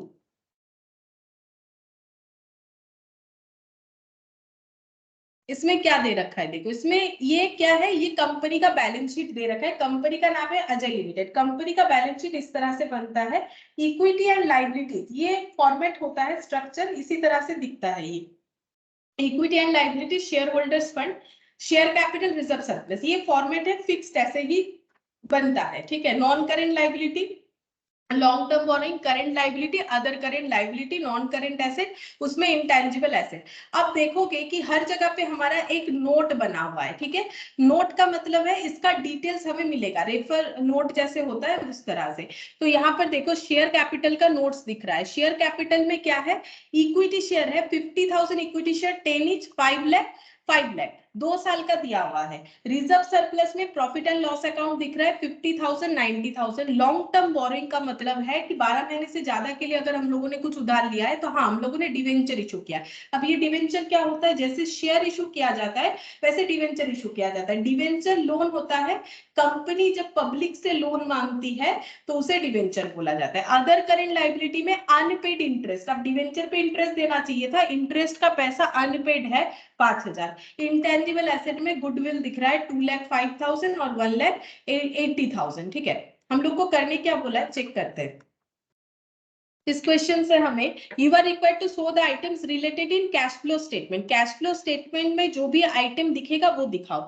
तो कैश फ्लो स्टेटमेंट तो 3 तरह के एक्टिविटी से बनता है, फाइनेंसिंग, ऑपरेटिंग और इन्वेस्टिंग, ठीक है। तो यहाँ पर हम लोग कैश फ्लो स्टेटमेंट बनाते हैं। देखो कैसे बनेगा, यहाँ पर लिखते हैं cash flow statement for the year, क्योंकि ये एक पीरियड का बनता है। ईयर एंडिंग कब का बनेगा, देखो 2 साल का डेटा दे रखा है, 31 मार्च 2001 और 31 मार्च 2002। तो ऑब्वियसली हम लोग 2002 का ही बनाएंगे। ये तो हमें ओपनिंग डेटा दे रखा है ताकि हमें opening cash and cash equivalent पता चले। तो 31 मार्च 2002 इस तरह से लिखेंगे cash flow statement for the year. यहाँ पर लिखेंगे पर्टिकुलर्स और यहाँ पर अमाउंट, ठीक है।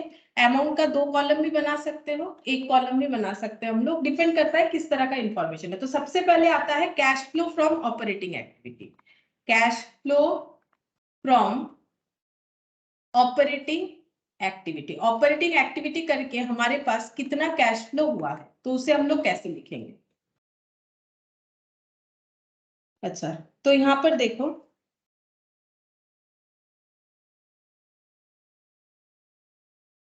शेयर कैपिटल, शेयर कैपिटल में इक्विटी शेयर है, तो इक्विटी शेयर इशू करके अगर हमारे पास पैसा आ रहा है तो ये हमारा फाइनेंसिंग एक्टिविटी होगा, ठीक है।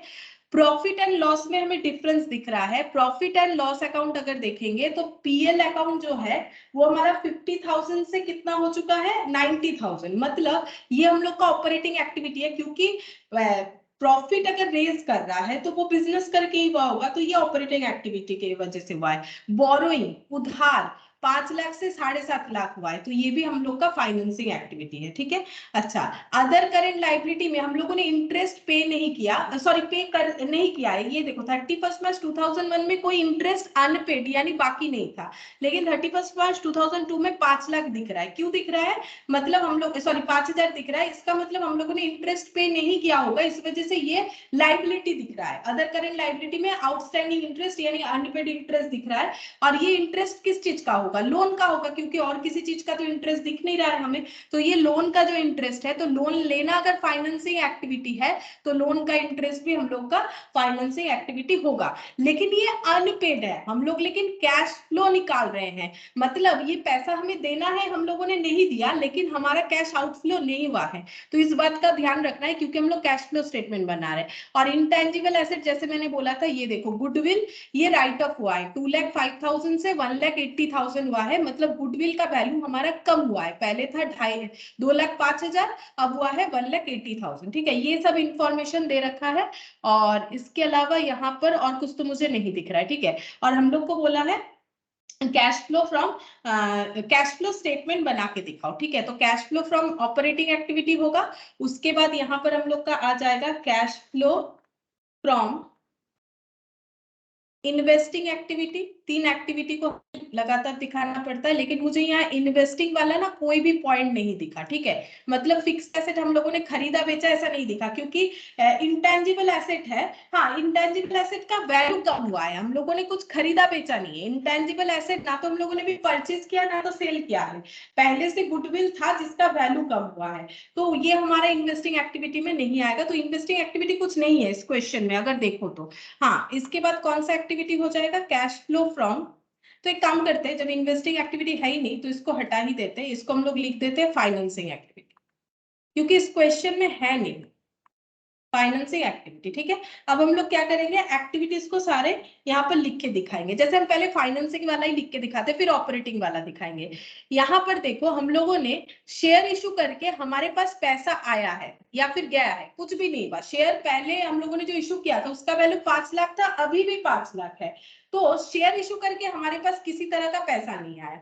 अब इसको ना अकाउंटिंग फॉर्मेट में भी समझ सकते हैं, कैसे? जैसे हम लोगों ने एक अकाउंट बनाया शेयर कैपिटल का, जैसे लेजर बनाते हैं, तो कैपिटल हमारा लाइबिलिटी होता है, तो बाई बैलेंस बीडी इधर होगा 5 लाख ओपनिंग कैपिटल, ठीक है। और क्लोजिंग कैपिटल भी हम लोग का 5 लाख है, टू बैलेंस सीडी, ठीक है। तो ये क्लोज हो जाएगा। तो यहाँ पर हमारा टू कैश या बाई कैश कुछ भी नहीं आ रहा है कि हम लोग बोलेंगे कि कैश इनफ्लो या आउटफ्लो हुआ। सपोज ये 5 लाख ओपनिंग में होता और एंड में 6 लाख होता, तो लेजर बैलेंस करने के लिए हमें यहाँ 1 लाख लिखना पड़ता। तो 1 लाख अगर हमारा बढ़ रहा है, शेयर कैपिटल कैसे बढ़ा होगा, शेयर में लिखा हुआ है तो शेयर इशू करके, तो उसे हमें लिखना पड़ेगा बाई बैंक, ऐसा लिखना पड़ता है। हम लोग धीरे धीरे ऐसा क्वेश्चन करेंगे। लेकिन अगर ओपनिंग क्लोजिंग बराबर है तो इसका मतलब 1 साल के अंदर और कोई ट्रांजैक्शन हुआ नहीं है equity share related. Share issue करके जितना पैसा मिला था उतना ही पैसा है, ना तो हम लोगों ने कोई शेयर का पैसा रिटर्न किया तो ये कम दिखता, ना तो हम लोगों ने और शेयर इशू किए तो ये ज्यादा दिखता, ठीक है। तो हम लोगों का शेयर इशू करके कोई भी पैसा आया भी नहीं है, गया भी नहीं है, ठीक है। अच्छा, ये हम लोग का फाइनेंसिंग एक्टिविटी था। और था डिवेंचर। तो देखो डिवेंचर कितना था, 5 लाख। अब इसका भी हम अकाउंट बना के दिखाते हैं, तुम लोग इसे अपने रफ वर्क में कर सकते हो। डिवेंचर एक लोन होता है, तो by balance BD opening balance कितना है, 5 लाख, ठीक है।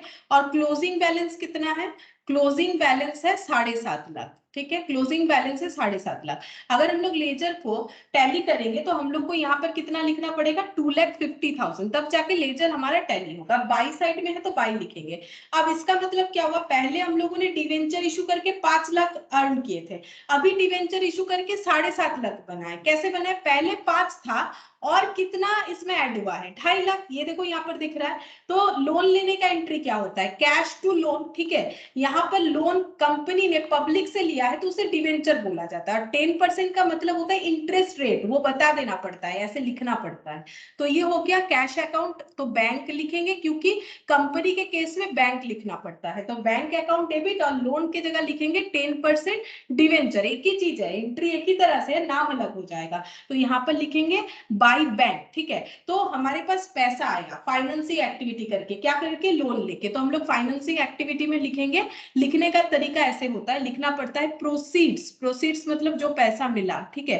प्रोसीड्स फ्रॉम डिवेंचर इशू, ठीक है। डिवेंचर इशू करके हमें पैसा मिला, कितना मिला है, 2,50,000। तो ये हम यहाँ पर इनर कॉलम में लिखते हैं, दो मैंने कॉलम बना रखा है, 2,50,000 ये हमें पैसा मिला है। अब चाहो तो ये वाला अकाउंटिंग बना भी सकते हो, मतलब बना लो, अच्छा होगा। अपने रफ वर्क में भी कैसे हमें पता चलेगा कि पैसा आया कि नहीं आया, ठीक है। अच्छा, और फाइनेंसिंग एक्टिविटी क्या था, ये वाला, ठीक है। ये इंटरेस्ट, इंटरेस्ट हम लोगों ने जो अनपेड रखा, अब इसका अकाउंटिंग क्या होगा, इसको हम लोग लिखेंगे इस तरह से। अकाउंट का नाम क्या है, अनपेड इंटरेस्ट, ऐसे लिखेंगे अनपेड इंटरेस्ट, ठीक है। और इसको ऐसे दिखाएंगे हम लोग का ओपनिंग लाइबिलिटी, क्योंकि इंटरेस्ट पे नहीं करना लाइबिलिटी होता है, ओपनिंग लाइबिलिटी कुछ भी नहीं है, ठीक है, जीरो है। क्लोजिंग लाइबिलिटी क्या हो जाएगा, टू बैलेंस सीडी बोल के यहाँ पर 5,000, ठीक है। लेकिन ये हमारा अनपेड है, एक्चुअली इंटरेस्ट हमें कितना देना चाहिए था डिवेंचर का, ये देखो पहले बार 5 लाख पे 10% यानी हम लोग को देना चाहिए था 50,000, ठीक है। और 7,50,000 पे 10% यानी 75,000। फर्स्ट ईयर मतलब 2002 में इंटरेस्ट हो रहा था पूरे साल भर का 50,000, और 2002 में 31 मार्च 2002 में पूरा इंटरेस्ट हो रहा था 75,000। अब देखो 2001 में दिख रहा है कि इंटरेस्ट का कुछ भी बाकी नहीं है, मतलब ये 50,000 पे हो गया था, इसीलिए यहाँ कुछ अनपेड नहीं दिखा रहा है। यहाँ पर 5,000 अनपेड दिखा रहा है, जबकि पे करना चाहिए था 75,000, है ना। हम लोग को दिखाना पड़ेगा कितना कैश आउटफ्लो हुआ है, क्योंकि इंटरेस्ट पे करना है, कैश आउटफ्लो बताता है। तो 5,000 अगर बाकी है तो हम लोगों ने 70,000 पे कर दिया होगा, ठीक है, 70,000 पे कर दिया होगा। तो इसको हम लोग कैसे दिखाएंगे, देखो ये हम लोग का तो 5,000 यहाँ पर दिख रहा है। अगर हम लोग यहाँ पर डिवेंचर इंटरेस्ट का अकाउंट बनाएंगे ना, तो वो कुछ इस तरह से दिखेगा। यहाँ पर टू कैश बोल के हम लोग को यहाँ पर 70,000 दिखाना पड़ेगा, कैश या बैंक जो भी बोलो, ठीक है। Interest account debit to bank, क्यों 70,000 दिखाएंगे, क्योंकि हम लोगों ने 75 में सिर्फ 5,000 बाकी रखा है, बाकी पे कर दिया। ये कैसे पता चल रहा है, यहाँ चेक करने से ही पता चल रहा है, ठीक है। और यहाँ पर देखो ये दोनों अकाउंट ना एक्चुअली कंबाइनली बनना चाहिए। हम दिखाते हैं कैसे करके कंबाइनली बनेगा, हम दिखा देते, देखो कैसे करके कंबाइनली ये दोनों अकाउंट बन सकता है। यहाँ पर दिखाते हैं, देखो डिवेंचर इंटरेस्ट, तो डिवेंचर इंटरेस्ट पेमेंट करने का एंट्री क्या होता है, debenture interest account debit to debenture holder. देखो पहले हमें क्या करना पड़ता है, डिवेंचर होल्डर को ड्यू करना पड़ता है कि हमें डिवेंचर होल्डर को इंटरेस्ट पे करना पड़ेगा। तो इंटरेस्ट का वैल्यू कितना हो रहा है 75,000। जब हम लोग पे करते हैं तब एंट्री हो जाएगा डिवेंचर होल्डर अकाउंट डेबिट। ये देखो हम लोग जब इंटरेस्ट रिकॉर्ड करेंगे तो ऐसे होगा, debenture interest to debenture holder, और जब पे करेंगे तो डिवेंचर होल्डर टू कैश या बैंक हो जाएगा। तो हम लोग का यहाँ पर एक डिवेंचर होल्डर अकाउंट भी होना चाहिए, ठीक है। तो जब हम लोग डिवेंचर होल्डर को पे करेंगे तो यहाँ पर हो जाएगा बाय डिवेंचर इंटरेस्ट कितना 75,000, और जब पे करेंगे तो एंट्री हो जाएगा टू बैंक। अब कितना पे किया है 70,000, वो तो क्वेश्चन देख के पता चल रहा है क्योंकि 5,000 बाकी रखा है। तो जो 5,000 बाकी है वो टू बैलेंस सीडी ऐसे करके 5,000 दिखेगा, और ये क्लोज हो जाएगा, ठीक है, ये क्लोज हो जाएगा। इस तरह से होगा, इसको हम लोग ऐसे क्लोज कर देते बाई बैलेंस सीडी करके। हमें 75,000 का इंटरेस्ट पे करना है, ठीक है। तो ये देखो ये डिवेंचर होल्डर अकाउंट में ऐसा आया, मतलब हम लोगों ने पे कितना किया 70,000। हमें तो कैश इनफ्लो या आउटफ्लो दिखाना है, तो हम लोग 75,000 नहीं दिखाएंगे, हम लोग दिखाएंगे हम लोगों ने 70,000 पे किया है। जो बाकी रखा है वो नहीं दिखाना है, क्यों, क्योंकि वो तो कैश इनफ्लो आउटफ्लो नहीं है। तो यहाँ पर दिखाएंगे interest paid to debenture holder, ठीक है, डिवेंचर होल्डर कितना दिखाएंगे 70,000, ठीक है। ये पे किया है और ये पैसा मिला है, क्योंकि ये पे किया है ये नेगेटिव में दिखेगा क्योंकि ये हमारा कैश आउटफ्लो है और ये कैश इनफ्लो है, ठीक है। और देखो और किसी तरह का हमारे यहाँ पर फाइनेंसिंग एक्टिविटी नहीं है, तो दोनों को अगर नेट करेंगे तो ये आउटर वाले कॉलम में हमारा वैल्यू दिखेगा 1,80,000 दिख रहा है, ठीक है। 2,50,000 से अगर 70,000 माइनस कर दोगे तो 1,80,000 दिखेगा। ये हम लोग का हो गया फाइनेंसिंग एक्टिविटी, ठीक है। अब हम लोग ऑपरेटिंग एक्टिविटी पे चलते हैं। ऑपरेटिंग एक्टिविटी में हम लोग का क्या है, शेयर कैपिटल तो नहीं होगा, यहाँ पर देख लेते हैं, शेयर कैपिटल नहीं होगा। रिजर्व सरप्लस दिख रहा है, लॉन्ग टर्म बोरिंग दिख रहा है, ये हमारा financing, other current liability, intangible asset, goodwill, ठीक है। तो यहाँ पर हम लोग लिखेंगे, यहाँ पर हम लोग लिखेंगे क्लोजिंग। अच्छा हम लोग अगर डायरेक्ट मेथड से करते हैं ना, अगर हम लोग डायरेक्ट मेथड से करते हैं तो हम लोग को यहाँ पर सिर्फ ऑपरेटिंग एक्टिविटीज को ही दिखाना पड़ेगा। ये अगर हम लोग प्रॉफिट लॉस लिखेंगे ना तो वो इनडायरेक्ट मेथड से हो जाएगा, ठीक है। तो एक काम करते हैं, हम इनडायरेक्ट मेथड से भी नहीं करते हैं, तो प्रॉफिट लॉस का भी नहीं दिखाएंगे, गुडविल का भी यहाँ पर ट्रांजेक्शन अभी हम नहीं दिखाएंगे क्योंकि हम इसे डायरेक्ट मेथड पे ही रखना चाहते हैं, ठीक है। तो ये पीएल का भी नहीं आएगा यहाँ पर, वो इनडायरेक्ट मेथड में आता है, ठीक है। और ये वाला जो है ये भी नहीं आएगा क्योंकि ये किसी को पे नहीं किया जाता है। गुडविल का वैल्यू कम होने का मतलब है कि हम लोगों ने किसी को पैसा दिया, ऐसा बात नहीं है। ये ऑपरेटिंग एक्टिविटी में ही आता है, लेकिन वो इनडायरेक्ट एक्टिव, जब हम लोग इनडायरेक्ट कैश फ्लो पढ़ेंगे ना तब समझ में आएगा कि इसका यूज कैसे होगा। यहाँ पर इसका यूज नहीं होगा, यहाँ पर डायरेक्ट मेथड में हमें क्या करना पड़ेगा, सिर्फ और सिर्फ कैश एक्टिविटीज को देखना पड़ता है, ठीक है। अच्छा, और यहाँ पर क्या हो जाएगा, तो यहाँ पर हम लोग ऑपरेटिंग एक्टिविटी को फिलहाल नहीं करते हैं, ठीक है। ये वाला क्वेश्चन में हम ऑपरेटिंग एक्टिविटी को भी नहीं दिखा रहे हैं। ये ऑपरेटिंग एक्टिविटी हम लोग करेंगे जब हम लोग इनडायरेक्ट मेथड सीखेंगे। तो इस क्वेश्चन को हम यहाँ पर एक बार रख रहे हैं, जब हम लोग इनडायरेक्ट एक्टिविटी करेंगे तब ये वाला परफॉर्म करना पॉसिबल होगा, अदरवाइज नहीं होगा, क्योंकि यहाँ पर हमें सेल वगैरह कुछ नहीं दिया है। दूसरा क्वेश्चन करेंगे ना तो समझ में आएगा। यहाँ पर फाइनेंसिंग एक्टिविटी दिखाना पॉसिबल है, ये दिखा सकते हैं, लेकिन इनडायरेक्ट मेथड से दिखाएंगे, जो कि अभी मैंने तुम लोगों को नहीं सिखाया। इनडायरेक्ट मेथड में बहुत अलग अलग एडजस्टमेंट होता है, वो कैसे होगा। फिलहाल फाइनेंसिंग एक्टिविटी ही समझो इस क्वेश्चन के लिए। इसको हम लोग इनडायरेक्ट मेथड में जब करेंगे तो जो नॉन क्या बोलते हैं उसे, इनडायरेक्ट मेथड में जब करेंगे तब हम लोग इसका ऑपरेटिंग एक्टिविटी को परफॉर्म करेंगे। ये देखो इलस्ट्रेशन 3, ये जो क्वेश्चन दिया हुआ है ना, कैश अकाउंट दे रखा है, ये हमें प्योरली और डायरेक्ट मेथड से करने के लिए हेल्प करेगा, ठीक है। यहां पर बोला है from the following information calculate cash flow from operating activity. यहां पर हमें बोला है ऑपरेटिंग एक्टिविटी कैलकुलेट करके बताओ, cash flow from operating activity, सिर्फ और सिर्फ ऑपरेटिंग एक्टिविटी करके दिखाने के लिए बोला है। देखो यहां पर हम लोग देखते हैं कि कैसे ऑपरेटिंग एक्टिविटी को लिख सकते हैं। कैश फ्लो स्टेटमेंट और अगर कंपनी का नाम रहता है ना तो हम लोग यहाँ पर नाम लिख देते हैं, फॉर द ईयर एंडेड 31 मार्च 2001। हम लोग डायरेक्ट मेथड से करेंगे, ठीक है, डायरेक्ट मेथड से करेंगे। ऑपरेटिंग एक्टिविटी कैसे होगा, जिसका मैंने स्ट्रक्चर तुम लोग को यहाँ पर दिखाया था, ठीक है, इस तरह से होगा। तो देखो कैसे होगा।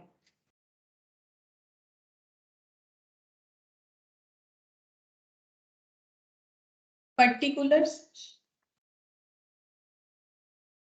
रुपीस और रुपीस, ठीक है। सबसे पहले यहाँ पर लिखते हैं ऑपरेटिंग एक्टिविटीज, ठीक है, इस तरह से लिख दिया मैंने। अच्छा, अब देखो मैंने ना यहाँ पर अलग अलग करके दिखाया था समझने के लिए, receipt in cash, payment in cash. अभी हम लोग ऐसे अलग नहीं दिखाएंगे, जो रिसिप्ट होगा उसे पॉजिटिव दिखाएंगे, जो पेमेंट होगा उसे नेगेटिव दिखाएंगे। इतना डिटेल्स में नहीं दिखाएंगे तो हमें ज्यादा टाइम लगेगा, तो इसका हम लोग शॉर्टकट कर सकते हैं। सिर्फ ऑपरेटिंग एक्टिविटी बोल के ऊपर लिख दिया। अगर पैसा आ रहा है तो पॉजिटिव दिखाएंगे, जा रहा है तो नेगेटिव दिखाएंगे, ठीक है। जैसे सबसे पहले हमारे पास यहाँ पर देखो ओपनिंग कैश बैलेंस है, तो ओपनिंग कैश बैलेंस तो खुद ही कैश है। हमें ये देखना है कि बिजनेस में किस तरह से कैश आया। जैसे कि मैंने बोला था कि अगर मेरे पास कुछ ओपनिंग कैश वगैरह है तो उससे तो अभी हम कैश फ्लो नहीं बोल सकते, ये तो प्रीवियस ईयर से बना हुआ है, तो ये हमें नहीं लेना होता है, ठीक है। कैश सेल करने से जरूर पैसा आएगा, तो ये हम लोग का ऑपरेटिंग एक्टिविटी में आएगा, क्योंकि सेल करना ऑपरेटिंग एक्टिविटी होता है। तो यहाँ पर लिखेंगे कैश सेल, ठीक है। कैश सेल कितना है 1,40,000, तो यहाँ पर लिख देते हैं 1,40,000। ये पॉजिटिव है तो मैंने नेगेटिव में नहीं दिखाया, ठीक है। इसके बाद हम लोग रिसिप्ट साइड ही सारा देखेंगे पहले, ठीक है। ट्रेड रिसीवेबल, ट्रेड रिसीवेबल मतलब डेटर से पैसा मिला, तो ये भी हम लोग का कैश इनफ्लो है। तो यहाँ पर लिखते हैं cash receipt from debtor, cash receipt from debtor, ठीक है। ये हो गया 1,75,000। ये भी हम लोग का ऑपरेटिंग एक्टिविटी है। डेटर कैसे जनरेट होता है, ऑपरेटिंग एक्टिविटी करके ही होता है, सेल वगैरह करके। ट्रेड कमीशन, तो ये आएगा, ट्रेड हर एक्टिविटी आएगा, तो यहाँ पर लिखेंगे ट्रेड कमीशन, ठीक है, मतलब बिजनेस से रिलेटेड हम लोगों ने कमीशन अर्न किया है, तो ये हम लोग का यहाँ पर आएगा। तो ये हो गया ट्रेड कमीशन। फिर बोल रहे हैं सेल ऑफ इन्वेस्टमेंट, ये नहीं आएगा, क्यों, क्योंकि हम लोग बना रहे हैं ऑपरेटिंग एक्टिविटी। इन्वेस्टमेंट बेचना इन्वेस्टिंग एक्टिविटी होता है, हमें इन्वेस्टिंग एक्टिविटी बनाने नहीं बोला गया है, तो ये वाला हमारा नहीं आएगा, ठीक है। लोन फ्रॉम बैंक, हम लोगों ने बैंक से लोन लिया, ये होता है फाइनेंसिंग एक्टिविटी, तो ये भी यहाँ नहीं आएगा, क्योंकि हम लोग बना रहे हैं ऑपरेटिंग एक्टिविटी।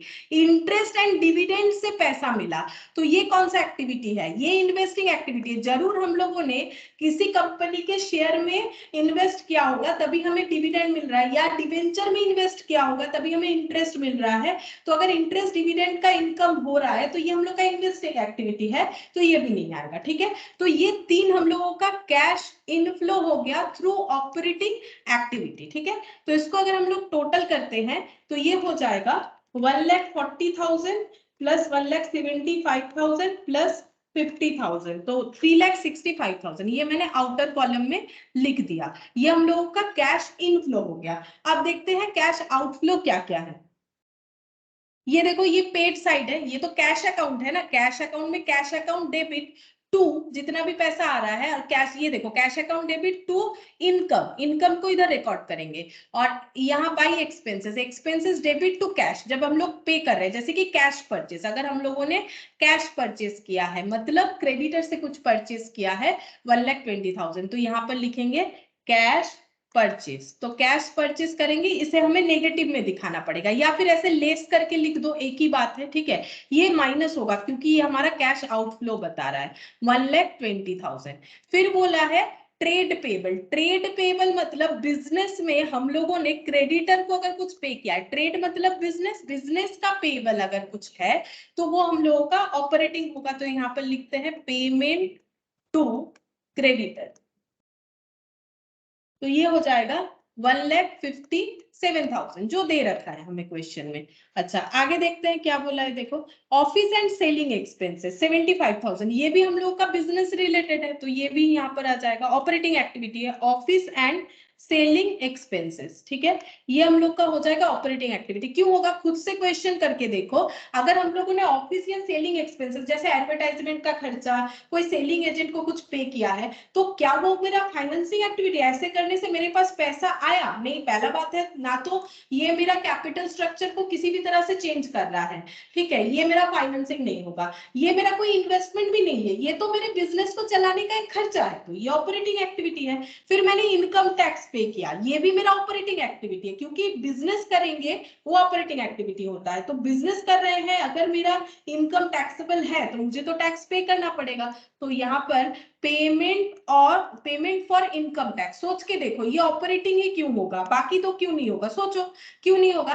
क्या टैक्स पे करना कोई इन्वेस्टमेंट एक्टिविटी है, इसका मतलब टैक्स पे करने से क्या हमारे पास कोई फिक्स्ड एसेट आया या फिक्स्ड एसेट गया, ऐसा तो कुछ नहीं, कुछ इन्वेस्टमेंट परचेस भी नहीं होता है, सेल भी नहीं होता है। अगर हम लोग टैक्स पे कर रहे हैं तो क्या हमारे पास पैसा आ जाता है, कैपिटल स्ट्रक्चर चेंज होता है, नहीं, तो इनकम टैक्स पे करना हम लोग का कौन सा एक्टिविटी हो जाएगा, ऑपरेटिंग एक्टिविटी हो जाएगा, ठीक है 30,000, ये सब पेमेंट हो रहा है। अच्छा यहाँ पर बोला है देखो इन्वेस्टमेंट, बाई इन्वेस्टमेंट मतलब हम लोगों ने इन्वेस्टमेंट खरीदा, तो इन्वेस्टमेंट खरीदना क्या ऑपरेटिंग एक्टिविटी है, नहीं, ये इन्वेस्टिंग एक्टिविटी है। हम लोगों ने लोन का पैसा रीपे कर दिया, तो लोन का पैसा अगर रीपे कर दिया, म्यूट कर लो, किसी का म्यूट हो गया, लोन का पैसा अगर रीपे कर लिया तो ये कौन सा एक्टिविटी होगा, लोन का पैसा अगर रीपे कर दिया तो ये फाइनेंसिंग एक्टिविटी, लोन लेना अगर फाइनेंसिंग एक्टिविटी है तो लोन का पैसा रिटर्न करना भी फाइनेंसिंग एक्टिविटी, यहाँ नहीं आएगा। इंटरेस्ट ऑन लोन, लोन का इंटरेस्ट पे कर रहे हैं, अगेन फाइनेंसिंग एक्टिविटी, क्योंकि लोन लेना फाइनेंसिंग एक्टिविटी है, उसका इंटरेस्ट पे करना फाइनेंसिंग एक्टिविटी है। और ये closing cash balance, cash account को ही हम लोग स्टेटमेंट फॉर्मेट में बनाएंगे तो हमें मिल जाएगा कैश फ्लो स्टेटमेंट, अभी हम लोग ऑपरेटिंग एक्टिविटी के लिए बना रहे हैं, तो बाकी नहीं आएगा, ठीक है। अब यहाँ पर हम लोग इसको म्यूट कर लो ना, किसी का अनम्यूट हो गया है, म्यूट कर लो, म्यूट कर लो, 3,65,000, विश्वजीत म्यूट कर लो।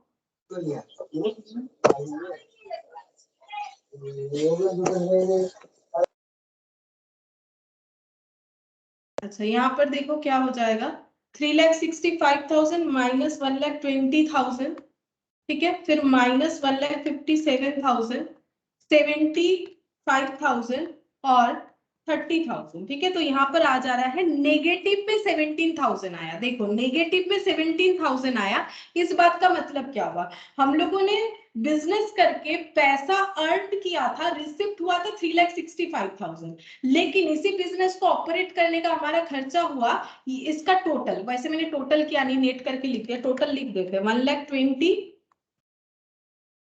1,57,000, 75 और 30,000, ठीक है, इसका टोटल हो गया 3,82,000, 3,82,000, ये माइनस करना पड़ेगा, मतलब खर्चा ज्यादा अर्निंग कम, तो नेगेटिव दिख रहा है इसीलिए, ठीक है, इसको हम लोग क्या बोलेंगे, नेट कैश फ्लो, अगर नेगेटिव में आया है तो इसे बोला जाता है नेट कैश फ्लो यूज्ड, अगर पैसा ज्यादा होता, ठीक है, तो इसे हम लोग बोलते हैं नेट कैश फ्लो जेनरेटेड, कि कैश फ्लो जनरेट हुआ, इसे बोलते हैं net cash flow used in operating activity में कैश फ्लो यूज हुआ, मतलब हम लोग जनरेट नहीं कर पाए, बल्कि हमारे अर्निंग से खर्चा ज्यादा था, इसीलिए इसे बोलेंगे कि हम लोगों ने एक्स्ट्रा पैसा यूज कर डाला। ठीक है, तो ये लैंग्वेज देखो, कैश फ्लो यूज लिखा जाता है, तब हम लोग जनरेटेड नहीं लिखते।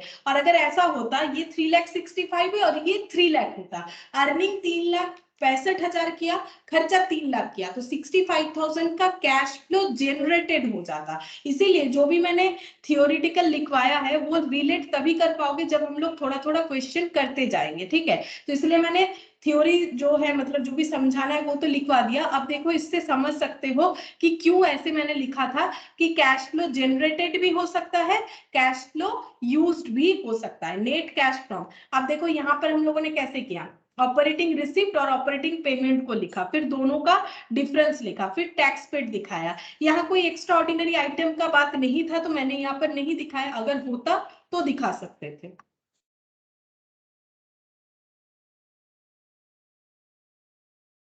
अगर होता तो दिखा सकते थे ना, इसीलिए देखो यहाँ पर हम लोगों ने क्या दिखाया, सिर्फ और सिर्फ कैश रिसिप्ट और कैश पेमेंट, क्योंकि छोटा छोटा क्वेश्चन है, धीरे धीरे हम लोग करेंगे, क्योंकि वास्ट चीज है, एक साथ सारा चीज बोलने से हम भी बोल नहीं पाएंगे, तुम लोग को भी नहीं समझ में आएगा। लेकिन हम लोगों ने एक छोटा सा एग्जाम्पल करके देखा, तो अगर देखो तो ये कैश का जो समरी था, समरी ऑफ कैश अकाउंट था, उसको हम लोगों ने क्या किया, स्टेटमेंट में बनाया। और कौन सा स्टेटमेंट का एक्टिविटी दिखाया, सिर्फ और सिर्फ ऑपरेटिंग का। इसमें अगर तुम लोग चाहो तो इन्वेस्टिंग वाला भी दिखा सकते हो, फाइनेंसिंग वाला भी दिखा सकते हो। इन्वेस्टिंग एक्टिविटी अगर दिखाओगे तो वहां पर ये दिखाना पड़ेगा, सेल ऑफ इन्वेस्टमेंट, ठीक है, और ये इंटरेस्ट एंड डिविडेंड ये वाला आ जाएगा, ये फाइनेंसिंग में आ जाएगा, ये दोनों इन्वेस्टिंग में आ जाएगा। ठीक है, ये दोनों पॉजिटिव दिखेंगे, क्योंकि ये भी अर्निंग है, ये भी अर्निंग है।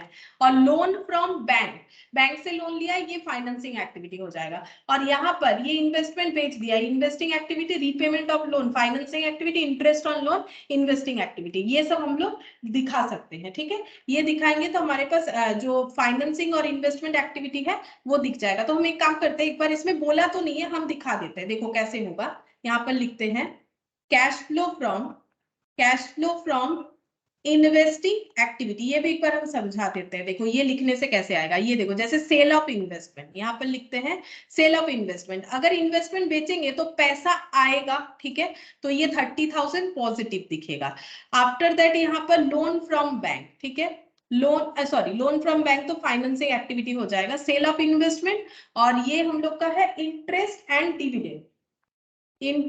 एंड डिविडेंड अर्निंग हुआ है, तो हम लोगों ने किसी शेयर वगैरह में इन्वेस्ट किया होगा, इसी वजह से, है ना, तो ये हो गया 1,000 रुपीज, ये अर्निंग हुआ है। अच्छा, और इन्वेस्टमेंट एक्टिविटी में ये देखो, इन्वेस्टमेंट सेल किया है 25,000 का, इन्वेस्टमेंट ये हो जाएगा हम लोग का परचेज, ये परचेज किया है, क्यों, क्योंकि ये पेमेंट साइड है, ये कैश अकाउंट का देखो पेमेंट साइड है ना, तो यहाँ पर हम लोगों ने बाई इन्वेस्टमेंट लिखा हुआ है, मतलब इन्वेस्टमेंट परचेज किया, investment account debit to cash, ये हो गया 25,000, ये नेगेटिव में दिखेगा क्योंकि इससे हमारा पैसा जा रहा है। अच्छा, इंटरेस्ट ऑन लोन, हम लोगों ने लोन लिया और उसका इंटरेस्ट दे रहे हैं, नहीं, ये फाइनेंसिंग एक्टिविटी होगा, ये यहाँ पर नहीं आया। ठीक है, ये फाइनेंसिंग एक्टिविटी होगा। अब हम लोग इसका टोटल कर देते हैं, ये हो गया 30,000 माइनस 25,000, मतलब 5,000 और 1,000, 6,000 हो गया। ठीक है, इसे हम लोग बोलेंगे cash flow from investing activity, cash flow generated, इसको बोल सकते हैं। ठीक है, यहाँ पर लिख देते हैं जनरेटेड। अब हम लोग फाइनेंसिंग एक्टिविटी दिखाते हैं, cash flow from financing activity. ठीक है, यहाँ बोला नहीं है, हम थोड़ा सा इसीलिए शॉर्टकट में ही दिखा दे रहे हैं। फाइनेंसिंग एक्टिविटी में देखो क्या हो जाएगा, loan from bank, loan from bank, ठीक है, बैंक से हम लोगों ने लोन लिया, तो फाइनेंसिंग एक्टिविटी 1 लाख। अच्छा, इसके बाद यहाँ पर repayment of loan, loan repaid, ये भी फाइनेंसिंग एक्टिविटी, लोन लेना फाइनेंसिंग एक्टिविटी, लोन का पैसा दे रहे हैं तो नेगेटिव में होगा financing activity. Interest on loan, loan का इंटरेस्ट पे कर रहे हैं, तो ये भी हम लोग का फाइनेंसिंग एक्टिविटी 10,000। ठीक है, तो यहाँ पर टोटल करते हैं कितना हो जाएगा, 1 लाख से लेस करेंगे 85,000, तो ये हम लोग का बन गया 15,000, ठीक है। 15,000, तो 15,000 प्लस 6,000 और ये माइनस 17,000, तो ऐड करते हैं 15,000 प्लस 6,000 माइनस 17,000, ये 4,000 आता है, ये नेट हो गया, ठीक है। Net cash flow, cash positive दिख रहा है, net cash flow from all activities, है ना, हर एक्टिविटीज का नेट करके हमें दिखा 4,000 हमारे पास है। और देखो हम लोगों के पास ओपनिंग में कितना था, 1 लाख, ये मेरा क्या निकल के आया, ये 4,000 समझो, ये क्या निकल के आया, सारे एक्टिविटीज को हम लोगों ने इंडिविजुअली चेक किया कि कौन से एक्टिविटी से पैसा आया या गया। जैसे ऑपरेटिंग में नेगेटिव कैश फ्लो, इन्वेस्टिंग में पॉजिटिव कैश फ्लो, फाइनेंसिंग में भी पॉजिटिव कैश फ्लो, और ये तीनों एक्टिविटी को जब हम लोग समरी करते हैं तो निकल के आता है 4,000 रुपए का हम लोगों का कैश फ्लो, ठीक है। इसको हम लोग बोलेंगे net increase in cash flow statement. Cash flow statement में नेट करने के बाद, स्टेटमेंट मतलब तीनों एक्टिविटी कवर हो गया, नेट इंक्रीज 4,000 हुआ, मतलब हमारे पास 4,000 कैश है और पहले से हमारे पास 1 लाख था, मतलब ओपनिंग जुड़ जाता है ना, जैसे मैंने जैन और फेब का एग्जांपल दिया था, opening cash and cash equivalent. हमारे पास opening cash and cash equivalent कितना है, क्वेश्चन बता रहा है कि 1 लाख रुपए है, तो 1 लाख हमारे पास प्रीवियस पीरियड का था, अभी 4,000 हुआ, दोनों को ऐड करेंगे तो 1,04,000 आएगा, और ये क्या निकल के आया, क्लोजिंग, ऑब्वियसली ये क्लोजिंग निकल के आया, closing cash and cash equivalent, ठीक है। क्या ये हमारे कैश अकाउंट का क्लोजिंग से टैली होता है, देखो टैली हुआ कि कैश अकाउंट जो हम लोगों ने बनाया था उसी को तो स्टेटमेंट बना दिया। सोचो ये एक प्रेजेंटेशन का फॉर्मेट है लेजर फॉर्मेट में, जो ये बना हुआ है उसी चीज को बना दिया हम लोगों ने स्टेटमेंट फॉर्मेट में, क्योंकि इसका भी नीड है, ठीक है। इसी चीज को हम लोगों ने स्टेटमेंट फॉर्मेट में बना दिया, तो हमारे पास वही चीज निकल के आया जो अकाउंट में निकल के आया था कि मेरे पास 1 लाख रुपए थे, मैंने कहाँ कहाँ और कैसे इनकम किए और कहाँ कहाँ खर्चा किए, तो मेरे पास 1,04,000 बचा। इसी चीज को मुझे AS3 को फॉलो करके कैश फ्लो स्टेटमेंट में बना के दिखाना था, तो मैंने यहाँ 3 एक्टिविटी में डिवाइड किया, क्यों, क्योंकि AS3 हमें बोलता है, तो मैंने ऑपरेटिंग एक्टिविटी से दिखाया कितना कैश जनरेट हुआ या यूज्ड हुआ, इन्वेस्टिंग एक्टिविटी से दिखाया, फाइनेंसिंग से दिखाया, फिर तीनों को मैंने मर्ज करके बोला कि मेरे पास नेट इतना पैसा बना इस पीरियड में, इस साल में, और मेरे पास पहले से 1 लाख रुपए था, तो क्लोजिंग में मेरे पास 1,04,000 होने चाहिए, जो कि यहाँ देख के टैली हो रहा है। तो आई होप कि मुझे जहां से मैंने स्टार्ट किया था कि कैश फ्लो स्टेटमेंट क्या होता है, कैश अकाउंट का स्टेटमेंट फॉर्मेट, वही वाला हम लोगों ने यहाँ पर किया। तो डायरेक्ट मेथड काफी आसान होता है, इससे हम लोग इजीली कर पाते, कोई प्रॉब्लम नहीं होता है, ठीक है। लेकिन इनडायरेक्ट मेथड थोड़ा सा अलग होता है, उससे सीखना पड़ता है। तो यहाँ पर देखो इलास्ट्रेशन 4 दिख रहा है, इलास्ट्रेशन 4-5 ये तुम लोग होमवर्क में कर सकते हो, ठीक है। इलास्ट्रेशन 4-5 हम शेयर कर देंगे, ये वाला PDF हम होमवर्क दे देते हैं। इलास्ट्रेशन 4 और 5 डायरेक्ट मेथड से ही करना है, इसी तरह से ही करना है, ठीक है। अगर किसी तरह का नॉन कैश आइटम आएगा तो उसे हमें इग्नोर करना है, तुम लोग ट्राई करके देख सकते हो, होगा तो ठीक है, नहीं होगा तो नेक्स्ट दिन बताएंगे, ठीक है। नेक्स्ट ये क्लास फिर से मंडे को ही होगा, ठीक है। फिर आज इतना ही करते हैं।